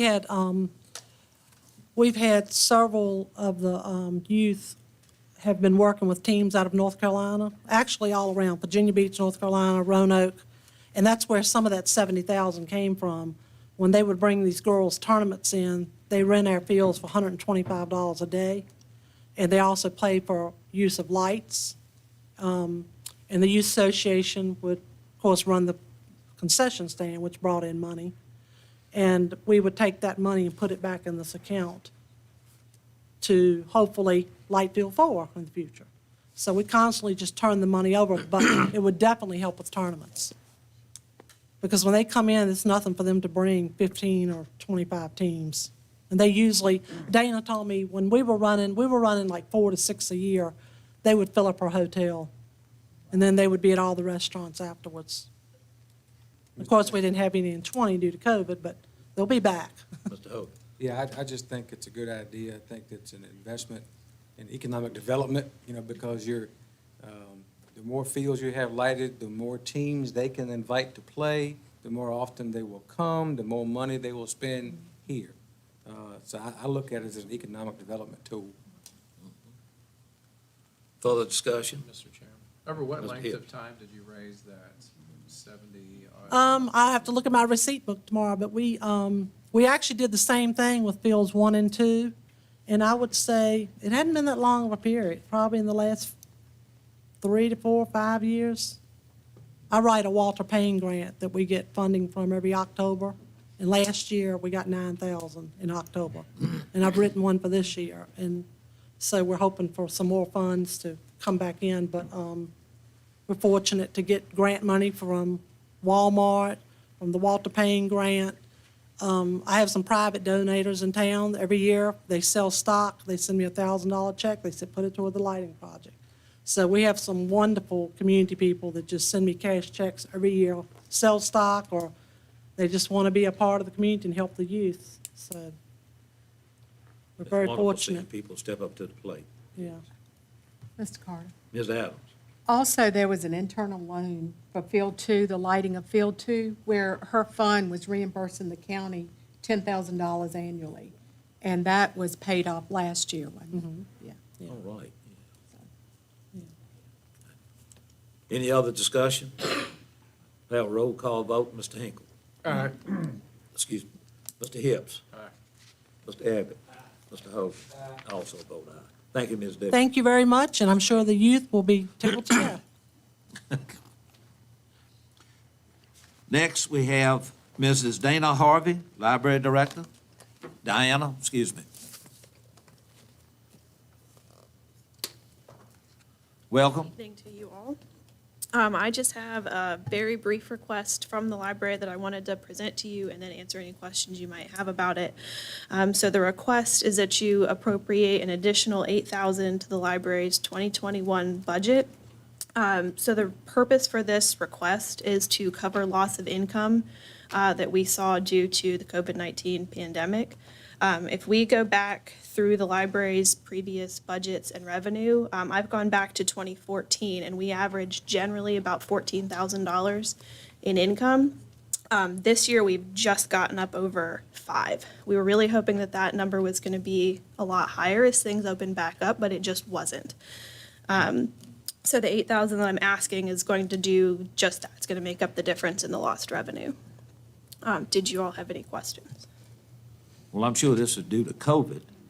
So did you and your board consider this on expenditures? So with COVID, we knew we were going to see a reduced income. We didn't know we were going to see that much of a reduced income. We were expecting to lose maybe 5,000. So any kind of counterbalance there? You delete anything, cut down on something? At this moment, I don't see one. You didn't have one? Then, and you want us to give you $8,000? Yes, sir. Board's open for discussion. Is that something we get decided tonight, Mr. Chairman, or is this just informational? I think it's something to decide tonight, isn't it? Well, I would encourage you to look at it in June, once we see the final budget numbers, and possibly in May and June, only pay essential bills. And, we may have that end-of-year surplus, I'm not sure right now, and we could revisit it at that time. So, okay, so again, this is for the current budget, not. That's current, not the yes. 22 fiscal, okay. Mhm. So we're running short this year. Yes. Right. I would be remiss to say that, are you planning on any kind of expenditures between now and the end of the year, the fiscal year? The only expenditures that we're looking at between now and the end of the year is the things that we get every single month. So that would be utilities, essentially. Okay, because I don't see where you have any leeway there whatsoever to buy this, that, and the other. Yeah, so if we don't get the additional $8,000 to cover what we would like to between now and the end of the year, which is additional books and office supplies predominantly, we would just simply cover utilities and just not do any additional purchasing. I think you need to do that. I really do, for the taxpayer's sake. Any other comments? What's the fine generation in a normal year? So a normal year, the total, so it's fines, it's people coming in and doing faxes. So normal year, it's right about 14,000. The lowest that we've seen was actually 2020, which was just about 10, but prior to that, normally it was 14. Any other questions, concerns? Well, thank you for coming forward. Thank you for hearing me. Yes, ma'am.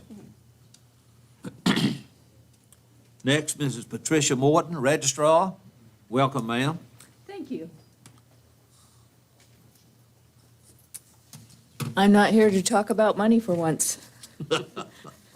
This is actually just a formality. Who would be so kind, Mr. Abbott, to pass this around? Thank you. So the law has changed with regards to split precincts, and what this means for us is we have two towns that are split precincts. As you know, the town of Appomattox is inside of the courthouse precinct, and the town of Pamplin is inside of the Pamplin precinct. Neither has a town election this year.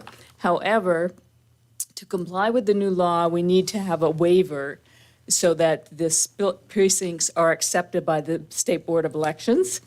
And what that means is basically that it's pro forma at this point. They have let all the registrars know that we need to have you ask for a motion to have a waiver to allow our split precincts to stay the way they are, even though we have no planned elections.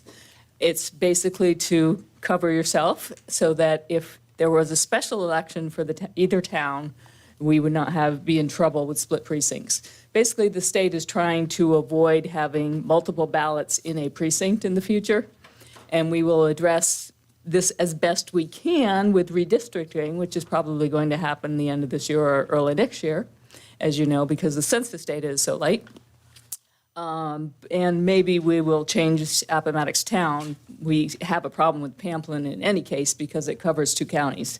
So I think we will always have a split Pamplin precinct. But basically, this what I wrote up, and Thomas has already looked at it and said it looks fine to him, is a suggested motion, which if you just approve it, then that lets me fill out the forms for the state, and everybody goes away happy, basically. Any questions? So that's it. Any questions or concerns for Mrs. Morton? Yeah, you definitely put together a good masterpiece there. Oh, thank you. Well, I just want to make it as easy on you as quick as possible. Yes, ma'am. Mr. Chairman, I'll move that Appomattox County applies for waivers necessary to have the 2 existing split precincts, courthouse and Pamplin precincts. Motion duly made. Is there a second? Further discussion? If not, all in favor, please signify by saying aye. Aye. Opposed likewise. Thank you very much. Thank you.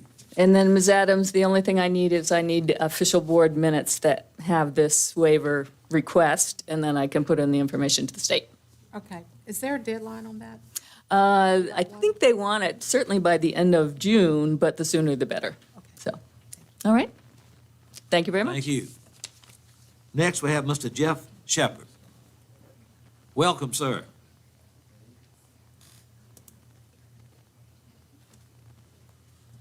Mr. Winfield gonna help you? Yeah, he's gonna be my backup. He's gonna be, okay. Will you pass those? I can take those. Thank you.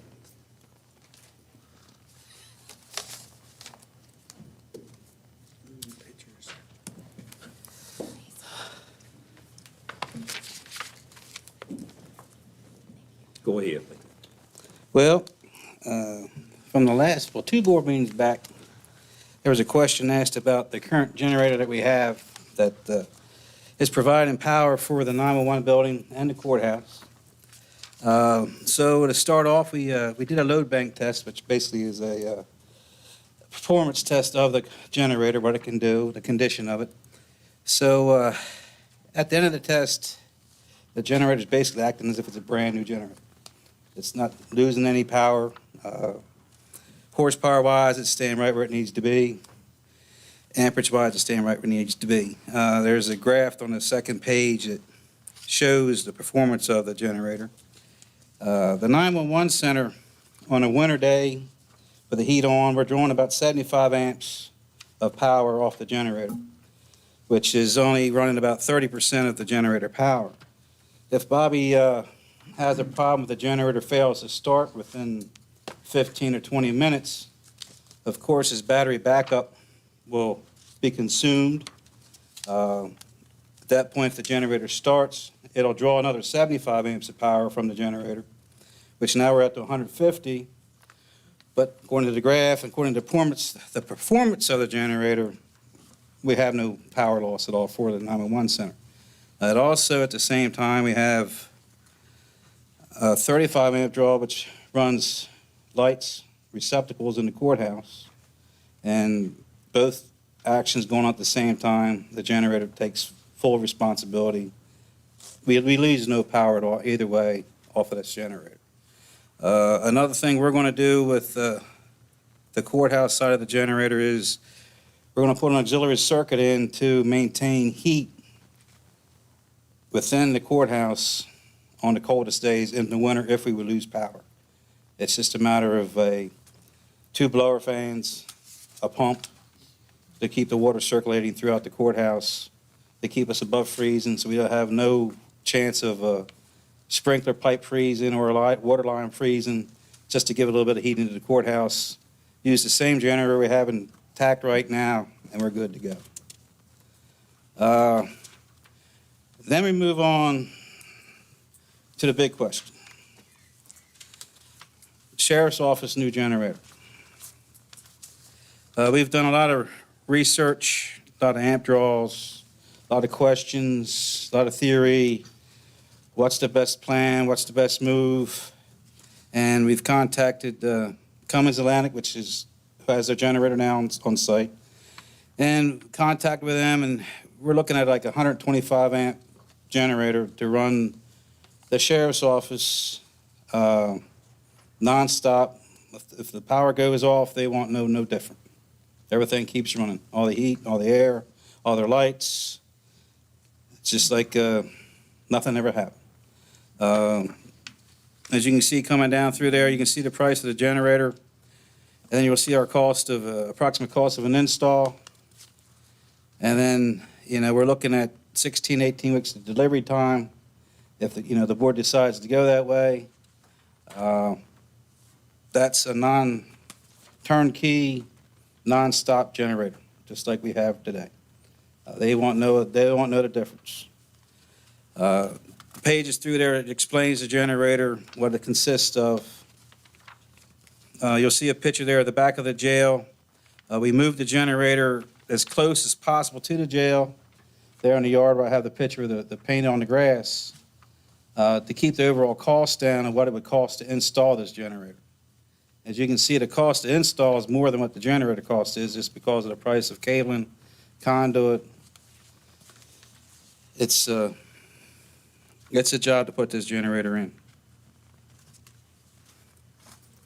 And then we move on. I'm kind of going through this because I figured you guys could absorb this little reading in theory at your own time. But we move on to a portable generator that we could put in place where we have the one now. And the next picture shows the little generator we have back behind the jail.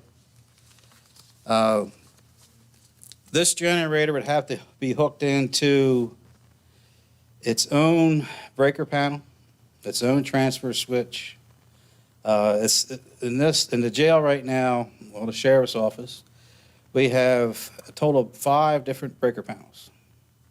As the additions were made to the jail, everything was added on. To take this generator, put it in its place, we need to add a transfer switch. So when the power drops, it automatically transfers over. It'll have its own breaker panel. And then the options that the sheriff would want as far as hooking into this generator, whether it be, we have the control room, we have the front office, and say the sheriff's office, maybe the deputy's room, and then you'll have coming back into where the gas pump would be hooked into it. Whatever options we would have, or maybe a little bit of heat, we would tie into this generator.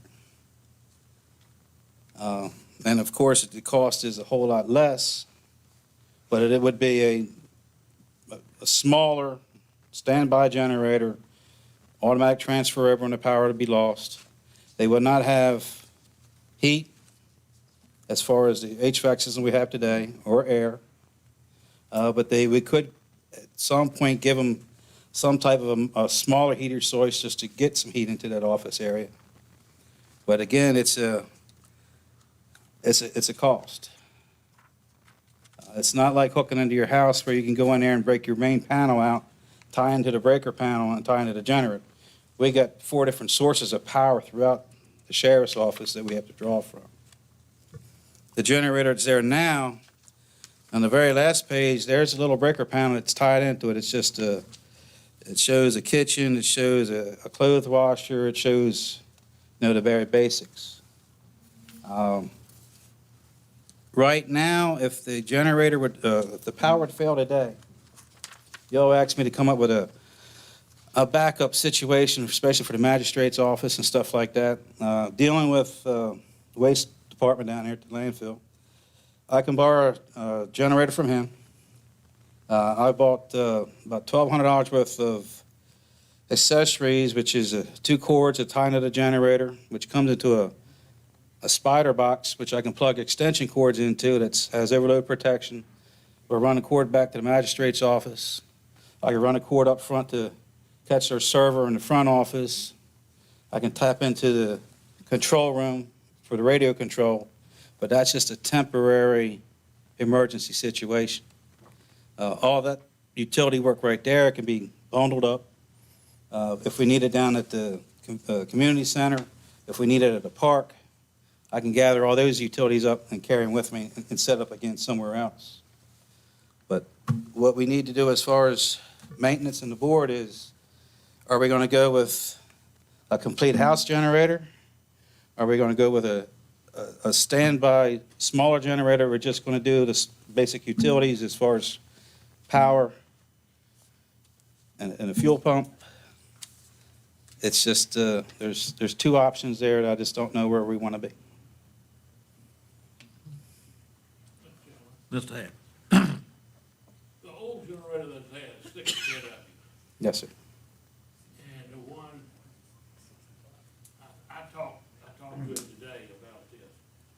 You can run the magistrate's office with this, Yep. spider that you Yep. got, and that's a 8.5 kW. Right. So, one of these is 125 and the other one's 25. Right.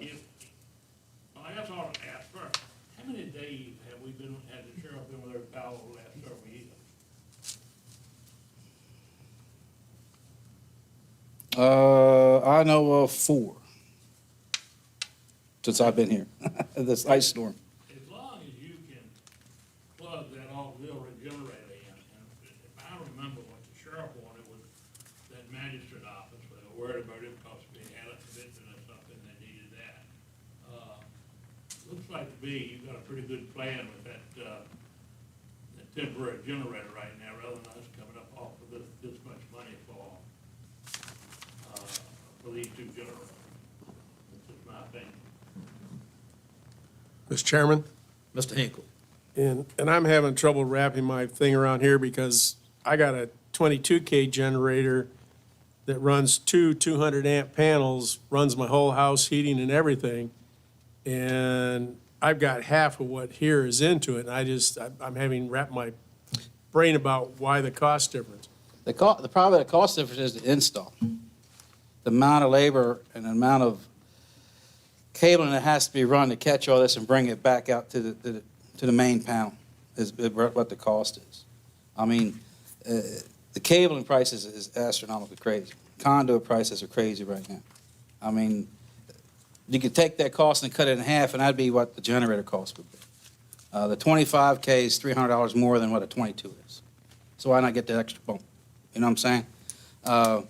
We don't know. I'm just looking to try to build something a little bit more than the bare necessity if there ever is a difference within the jail itself, I mean, sheriff's office.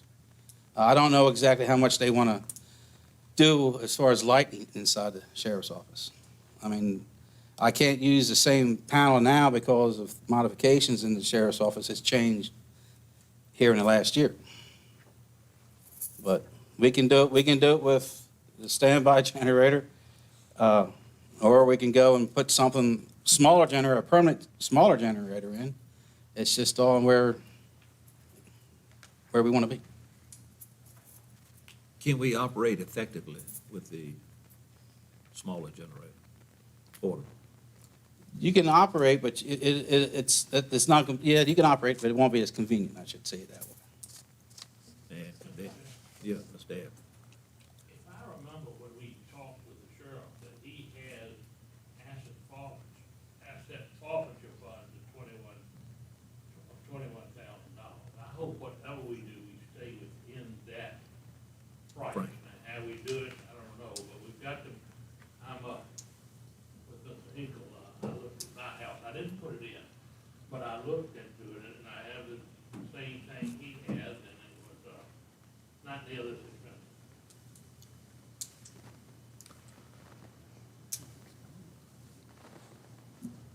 Mr. Hogan. If I could ask Ms. Adams a question.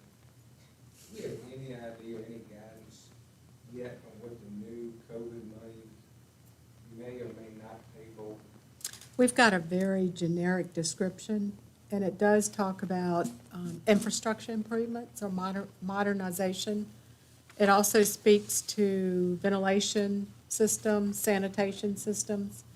I hadn't seen anything that would be specific to generators, but, you know, I'll have to wait for that criteria to be forthcoming. Any other questions? I guess I got one. Yes, sir. And I don't know if Jeff, you know the answer to this question or not. I see that during the bank test, the 911 center was drawing 75 amps. The sheriff's office drawing 125 amps. Mm-hmm.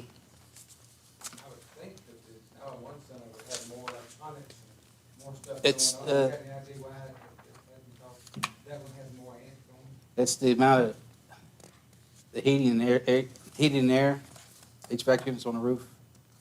Because we have 4 3-phase units up on the roof.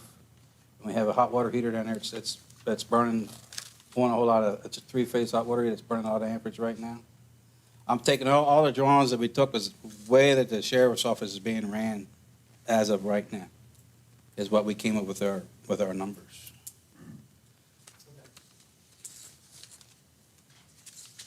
Any additional questions?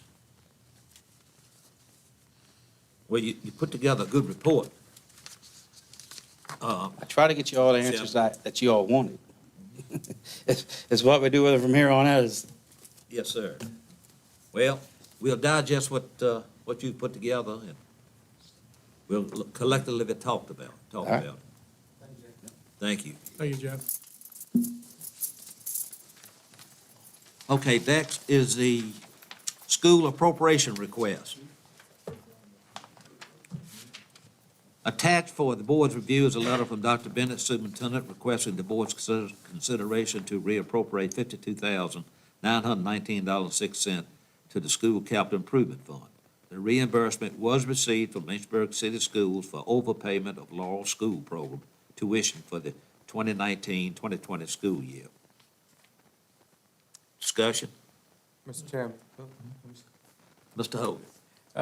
I think this is the appropriation we do every year for reimbursement from the Laurel School. So I'll go ahead and make a motion that we reappropriate the $52,919.06 back into the school capital improvement fund. Motion duly made. Is there a second?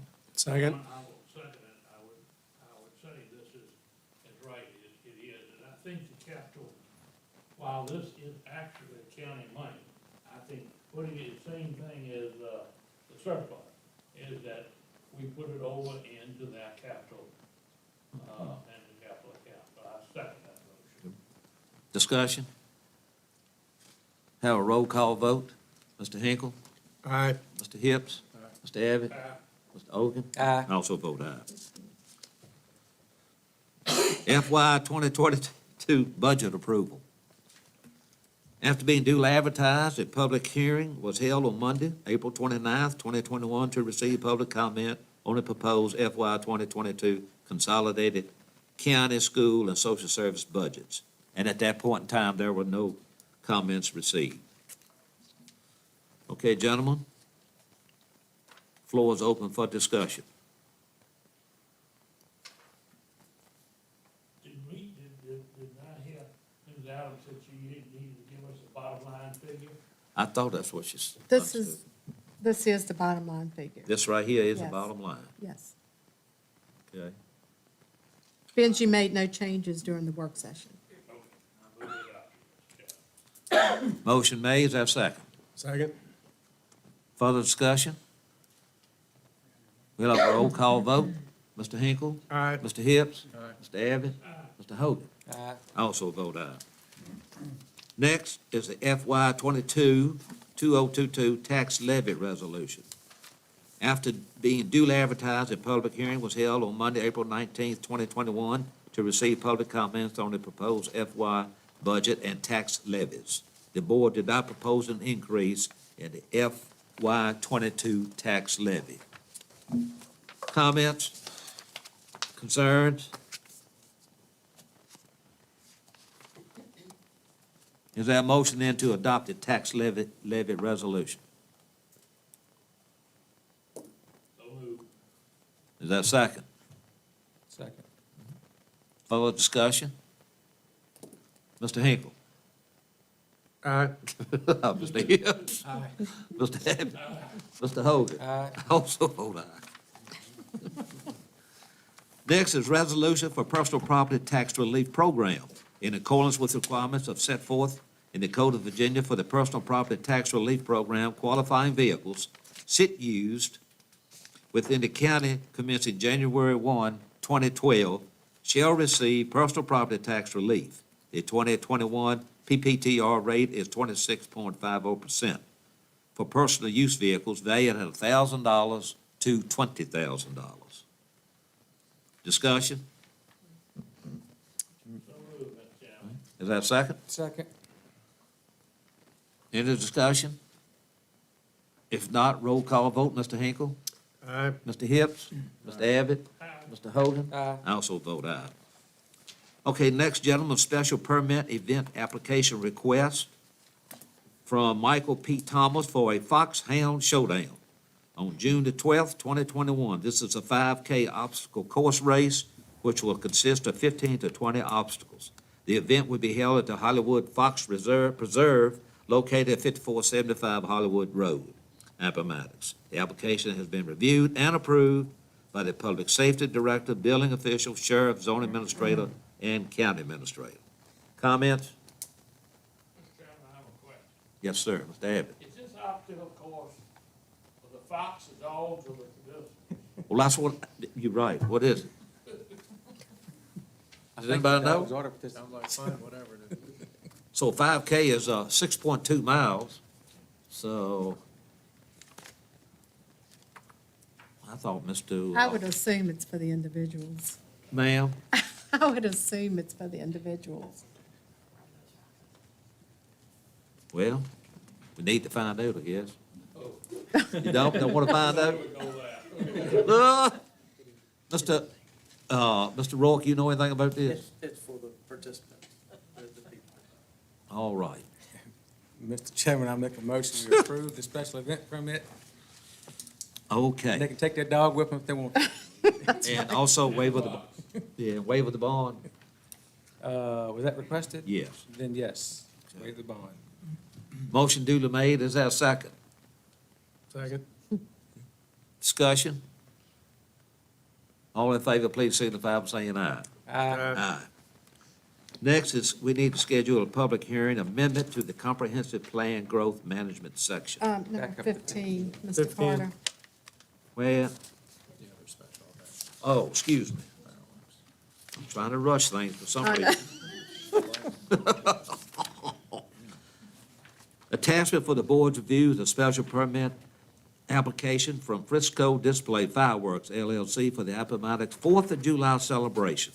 Display on Saturday, July 3rd at 9:30 p.m. The event is sponsored by the town and will be located at 10063 Red House Road, Appomattox, Virginia. The town has requested that the $20 permit fee be waived. The application has been reviewed and approved by the Public Safety Director, Building Official, Sheriff, Zoning Administrator, and County Administrator, and also the waiver of the fees. Is there a motion to approve? Is there a second? Second. Discussion. All in favor, please signify by saying aye. Aye. Aye. Aye. Okay, now, scheduled public hearing amendment to Comprehensive Plan Growth Management section.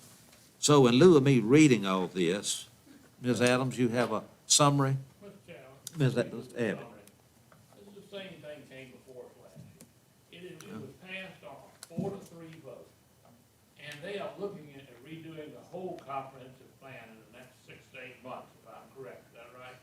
I think that's right, yes. I don't think this is, just for me, I'm gonna vote no against the public hearing, and I think we need a better explanation from a planning commission. I'm not comfortable with something that's a 4-3 vote, okay? And we haven't got any additional input on it. And I know, yeah. I just think that's something that the planning commission either looks at again, comes back with some kind of explanation, or we wait till they go through the whole comprehensive plan, which they're supposed to do. Well, I'm pretty much agreement with you because I don't understand why 3 of them descended. I don't understand that. I think Mr. Rourke explained last month. I did, but I got amnesia. Okay. I'll tell you again. And it goes back to what Mr. Abbott was saying, the 3 that dissented felt that they were going through that review. That review started last October or so of 2020. And there were changes to parts of the plan that materially impact the area that you're talking about. So those 3 felt that the request should not go forward as it was based on the fact that they were in the middle of a comp plan review. The other 4 felt differently, and that's where you get the 4-3 vote. But that was the crux of the matter, is that we had spent time, the Planning Commission had spent time in October, November, and maybe even December talking about changes to the future land use map, one of which the places was specifically in this area of the county. And so the recommendation would go opposite of what that whole discussion was several months prior. So. Thank you, sir. Okay, what's the feeling of the board? You heard Mr. Abbott make his concession. Just table it. Move and table it, we can also, at any time we want, bring it off the table with a motion, if I'm correct, so that would, Okay, we table it. okay, motion made to table, second. I'll second it. Okay, discussion. All in favor, please signify by saying aye. Okay, Ms. Adams, what was 16B? It was the public hearing for VDOT 6-year plan. Oh, At the yes. June meeting, Okay, and you want to have it when? at the June meeting, June June meeting. 21st. June 21st. Mhm. It's the first day of summer, isn't it? Okay, committee appointments. Board of Zoning Appeals appointment, we need to, Chairman, yes. I'll make a motion that we authorize a public hearing for the Okay, need a motion, excuse me. VDOT 6-year plan in our June meeting. Yes, June 21st. 21st. Motion made, is that second? Second. All in favor signify by saying aye. Aye. Board of Zoning Appeals appointment. Does anybody have anybody in mind for that at this time? Mr. Chairman, I have somebody in mind, but I haven't talked to him yet. Okay. Well, let's table this to June also. Library Board appointment, Mr. Chairman? Mr. Hogan. I do have a name. All This right. one, Ms. Susan Williams, I've talked to her, and she is looking forward to the opportunity to help him with the library board. So I would move that we appoint her as the Appomattox River District Representative to fill Ms. Judy's remainder of her term. Motion duly made, is that second? Second. Discussion? Question. Yes, sir, Mr. Abbott. If I remember, somewhere along the line in my thumbing through stuff, there is a charge to the library board to make sure they manage your finances, that it's up to the board to make sure the finances are balanced, and that they are to raise funds, from time to time for the library. In fact, should Ms. Adams maybe get us a copy of that for next meeting? Please. Yeah, there's a handbook. And I think our board needs to see that. Yeah, we do. The library board needs to see it too. Right. If I'm correct, I think that's right. That's the charge of the library board. Okay. Now, the motion duly made to appoint Ms. Williams to the library board. Was there a second? Yes, second. Oh, Mr. Hinkle seconded. Further discussion? I'd like to point out, she is a former librarian. Isn't she? Yeah. All in favor, please signify by saying aye. Aye. Next is the consent agenda, which encompasses approval of bills, minutes, supplemental appropriations, line item transfers, and fund transfers. Any item on the consent agenda shall be removed from the consent agenda at the request of any board member prior to the vote on the consent agenda. Items removed from the consent agenda shall be considered by the board individually in the order in which they were removed from the consent agenda immediately following consideration of the consent agenda. Anybody have any questions or concerns?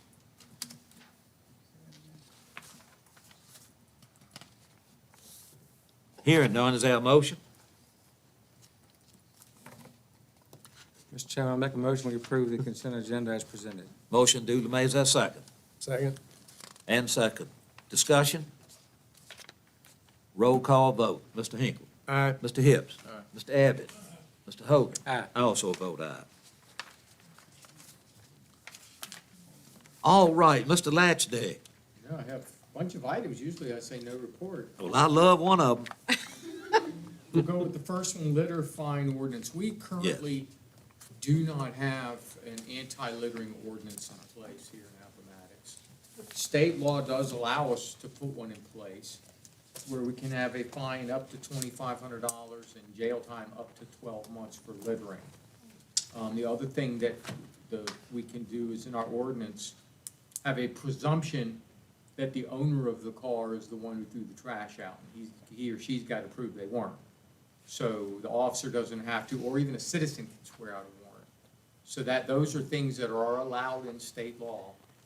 If the board wants, I will draft up such an ordinance for your review and your consideration.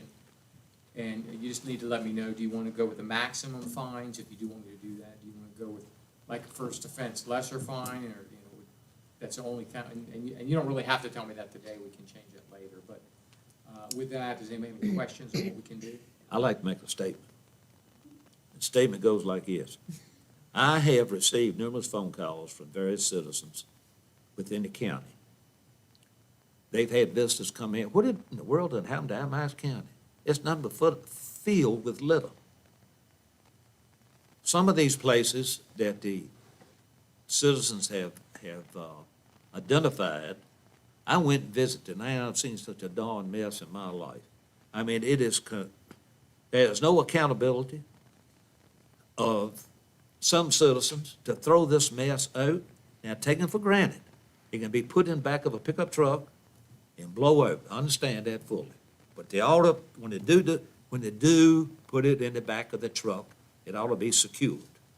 But I dare say that most of this is from laziness, just pure laziness. And I loved what Amherst County done in putting a fine up or whatever it was they done. I love it. I, for one, endorse it 100% because it is a disaster. It's crazy. Even today's paper reflected in Lynchburg where the city police officers and volunteers was out picking up debris. I mean, hey, the city police officers, they got better things to do. So, I, for one, am for it 100% and at maximum. Now, I know at maximum sounds like a whole lot, but hey, so be it. Anyway, I've said my piece. Maybe you make it a $2,500 fine, let the sheriff's office know all that money comes to them. It goes to the sheriff's office? Well, you could do that. Uh-huh. Might incentivize them to. Yes. I'm just saying you could actually incentivize the sheriff's office. Yes. Mr. Chairman, Mr. if I could ask Mr. Lasky a question. Uh-huh. Is there a way to add to that ordinance, for people's trash blowing off their property onto somebody else's property? Or is there another mechanism to? We actually have a solid waste disposal ordinance already where your home trash has to be disposed of legally. With that, we already have a fine in place for that. So somebody's garbage cans are blowing into the neighbor's property. They're not even putting it in a can, they're just throwing it in the yard. Right, that's And it blows in somebody else's yard. That's a violation of our current solid waste Okay. ordinance, which need to enforce the ordinance. Wasn't aware of that, thank you. So what's the board's pleasure? Mr. Chairman, Yes, sir, Mr. Hinkle. I second your emotion about the trash. I live near the Cub Creek Bridge, and that bridge is used at a city as a county dump frequently. Unfortunately, half of it's in Charlotte County, but Uh-huh. I will bring a draft ordinance to y'all at the next meeting, and then we can discuss it, and if you like it, we can add it to the agenda for approval. Thank you very much. Okay. So you got another item? I have two more items. Oh, boy. The next one actually was changed this evening by the Davenport presentation. We've been having conversations again with Carver Price, the museum, and if you recall, at one of our previous meetings, we said, why don't we just give them the building they're using, but we found out tonight that we've collateralized, we've used that building for collateral, so we cannot be giving it away. So, yeah, I wasn't aware of that either till tonight. So, yeah, they've got this deadline of June 22nd for the state funding that they received. So we need to get something in place by that time. So what I'm recommending is that we do a net lease where they pay all maintenance, all costs, and we lease it to them, put some sort of option term in there that once the bond collateral is released, that they can purchase it for $1 or something like that. If the board's okay with that, I'll put that together and let them take a look at it. What's the board's pulse on that? Mr. Chairman, Yes, sir, Mr. Hinkle. I was curious, is to check on to see is if the Carver School part, or is it just the CZV or the, CVCC part that is collateral? Is it the whole piece of real estate? I'll check, I'd be shocked if it isn't the whole piece of real estate. Usually people don't take a lien on the part of. Good question. For the lien purposes, it's the dirt that probably has more value than the building. And so I'd be shocked if it isn't the entire property. The other thing I didn't mention, the Carver Price folks would like to have the auditorium included. We do need some direction from you all on that, whether you want to include that auditorium or whether we want to maybe consider that later. The state money isn't tied to the auditorium. The state money they can use to do upgrades and improvements to the existing legacy museum that they have. I'm not in favor of the auditorium myself. I just think this lease ought to be the Rosenthal and the two roads. Right. Yeah. I don't wanna tell, they've gotta move or they're gonna lose this money. But what I would hope is they would fix the museum and get it where it should be. I know we need bathrooms and things like that. I don't wanna tell them their business. But they have assured us that they have the same amount of money coming next year. So if they get the museum fixed, I would hope then we could consider the cafeteria or the auditorium or whatever else, but, that's just my feeling. But I do think, but it would give those 5 rooms to, I guess, on a 5-year renewable every year, something like that. Yeah, renewable. The other thing is, we have to hold a public hearing. So I think we'd need a motion tonight to go ahead and get this on our calendar for a public hearing. They can sign beforehand, and we can even sign beforehand, and then you just ratify the signature at the public hearing. And, if you don't, then it wouldn't be a valid lease, but the lease can't take effect until after a public hearing. You'll do that June 21st, Ms. Adams? Yes, sir. Also, you may want to look at this rendering that the Department of Historic Resources did, talking about the years that the parts of the school were constructed and what space is really contiguous. I think the state didn't realize that the auditorium has space between it that's in another lease at the time that they awarded those monies. Yeah, I never thought it included. Okay. Okay, I will get that lease drafted up ASAP, get it in their hands so they got time to review it. Thank you. All right. The last item is just to kind of put it on your radar that the decision's gonna probably have to be made sooner rather than later, is on solar. Remember, Chip Dix was here and he was presenting your financing options and or revenue options. And really, there's 2 that you need to be thinking about which path we want to go. And that's whether we want to do a siting agreement with a annual payment, or which is $1,400 per megawatt, which then increases by 10% every 5 years. So every 5 years, that amount goes up, or do we want to collect M&T taxes? We can't do both. Current solar facilities would be valued at 80%, up to 150 megawatts. They would have an 80% value on M&T. Chip Dix seemed to think, and maybe we asked the commissioner to run those numbers for us, he seemed to think we'd get more money by doing the 1,400 per megawatt. And the other advantage to the 1,400 per megawatt, if you recall, the siting agreement, that you can actually do a revenue bond, because that's a fixed income stream, and so you have the availability of a revenue bond. So we'll have to, and once we make a decision, we're locked in. So with the first solar facility that we have to make a decision on approving, if we're gonna approve it, we need to kind of figure out which way we wanna go on this revenue stream. And so I'm putting it on your radar, see if any questions tonight, and if not, or if you have some thoughts on it, and so we know which way to go. Go ahead, Mr. Abbott. When do we have to make a decision? Well, we don't have to make a decision until we have a solar proposal in front of us, which I guess we do. Chip Dix actually submitted one, but it's still at the planning commission level. Right. So, by the time that gets up here, but it would be preferable to know sooner, because if we're gonna negotiate a siting agreement with them, the other thing is if we're gonna go the siting agreement route, we don't have to do a substantial conformance finding by the planning commission. If you remember, we had Virginia Code 15.2.22.32, the planning commission has to find that a solar farm is in substantial compliance with our comp plan. If we're negotiating a siting agreement, that is a presumption that actually declares that it's in substantial accord with the comprehensive plan, so the planning commission doesn't get involved then. So if that's the path we're going, we can save the trouble of doing a 2232 review if the board decides that's the way we'd like to go. That makes sense. That's Yes. assuming we would approve a solar project. Right. Right, yeah, it's all assumption.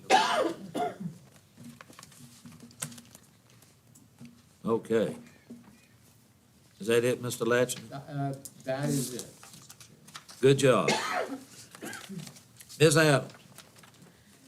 No report, other than you have some invitations in your book that you may want to pay attention to under your information, as well as I gave you a handout of the library reading program that was sent to us. So, Okay. Reports and informational items you have before you. You hadn't already read it. There it is. Supervisor concerns. Mr. Hinkle. Yes, I have concerns with air packs for the fire department. And I'd like to thank Mr. Winfield, if I may, for his getting the training assembled for the fire department to get a person trained to do the fitting for the mask, because that's the holdup. We've paid the company for the mask, but we can't order them because they don't have the sizes of the firemen's faces, and Mr. Winfield's got that set up now, so appreciate that, Mr. Winfield. But that was only the face mask. The fire department has asked continually for the air packs, and we asked for them out of the first COVID funds, and for some reason, the committee didn't think that they met the requirement. So I was thinking that perhaps out of this new COVID money that's coming in, we could afford to get the air packs. And in talking with Mr. Abbott, we thought that maybe the town would like to buy in, and we'd split that $64,000 cost between the town and ourselves. Yes, yes, Mr. Abbott. I think it was because the town is gonna get, I think, about $2 million a car. So, what I talked to Nick about it is that the future Corps money we've got coming. And we would agree to pay half of our back if the town would pay the other half. And I think it was what, 10? 10 air packs for $64,219. Okay. Ms. Adams, you construct a letter, or? did that include the mask? Or- I think that 64 did include the mask, so there'd be some savings due to the fact we've already bought masks. Very good. All right. Anything else? No, the pink slips were covered and the trash was covered, so. Very good. Mr. Hibbs? Yeah, thank the, Ms. Cooper for coming forward. I think that we felt the same as you did, and we appreciate you coming forward and speaking on that issue. A lot of people's assessments went down, I think, but I would like to hear from, if there are people that are adversely affected in a significant increase, I'd like to hear about that. Most people that, when they actually looked at the numbers there, especially with used vehicles, that assessment went slightly down. I think the newer vehicles and certain designated ones did go up a little bit. Okay. Mr. Chairman? Mr. Hinkle? Yeah, I'd like to second Mr. Hibbs's comment because my used truck went down, but my motorcycle went up. But overall, it went down. So that's why I was Yeah. wondering where the increases actually were that people are talking about. Right. Mr. Abbott? I got a lot of concern for none tonight. All right. Mr. Hogan? I'm good, Mr. Chairman, thank you. All right. I don't have any either, but for us to be good neighbors, and Karen, what did you want to say? I was just asking, what happened, I think you mentioned this at a prior meeting, what happened to the cleanup crews for the trash that we had before? Oh, Why aren't they cleaning up now? So I was just. that's a long story. Most of it do with COVID, Ms. Adams. COVID. Addressing the board. Hello? Break 19. Yeah. Ms. Adams, that's the sheriff, when we talked to him, he was talking explicitly. Yeah, it was the trustees that come from the regional jail. It's hard to get them with COVID. So he's working on it, So but it may not be right away. If the restrictions are lifted, like the emergency orders, et cetera, expire the end of June, which I think they have to automatically do. If the governor doesn't renew it, then could they come out and pick up the trash? I will certainly remains to be extend that seen, but- invitation. Thank you, that's all.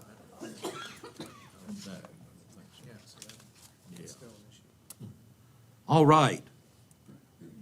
We now need to engage in a closed session. No, I don't have a close. No? I can make something up if you want. Glory, glory, glory. Gentlemen, next meeting. It's Thursday, June the 10th at 6 o'clock, joint meeting with the school, is that a Monday, June the 10th? Thursday, June the 10th. Yeah. Thursday, June the 10th at 6 o'clock with the school board in the cafeteria. Huh? Is that all right?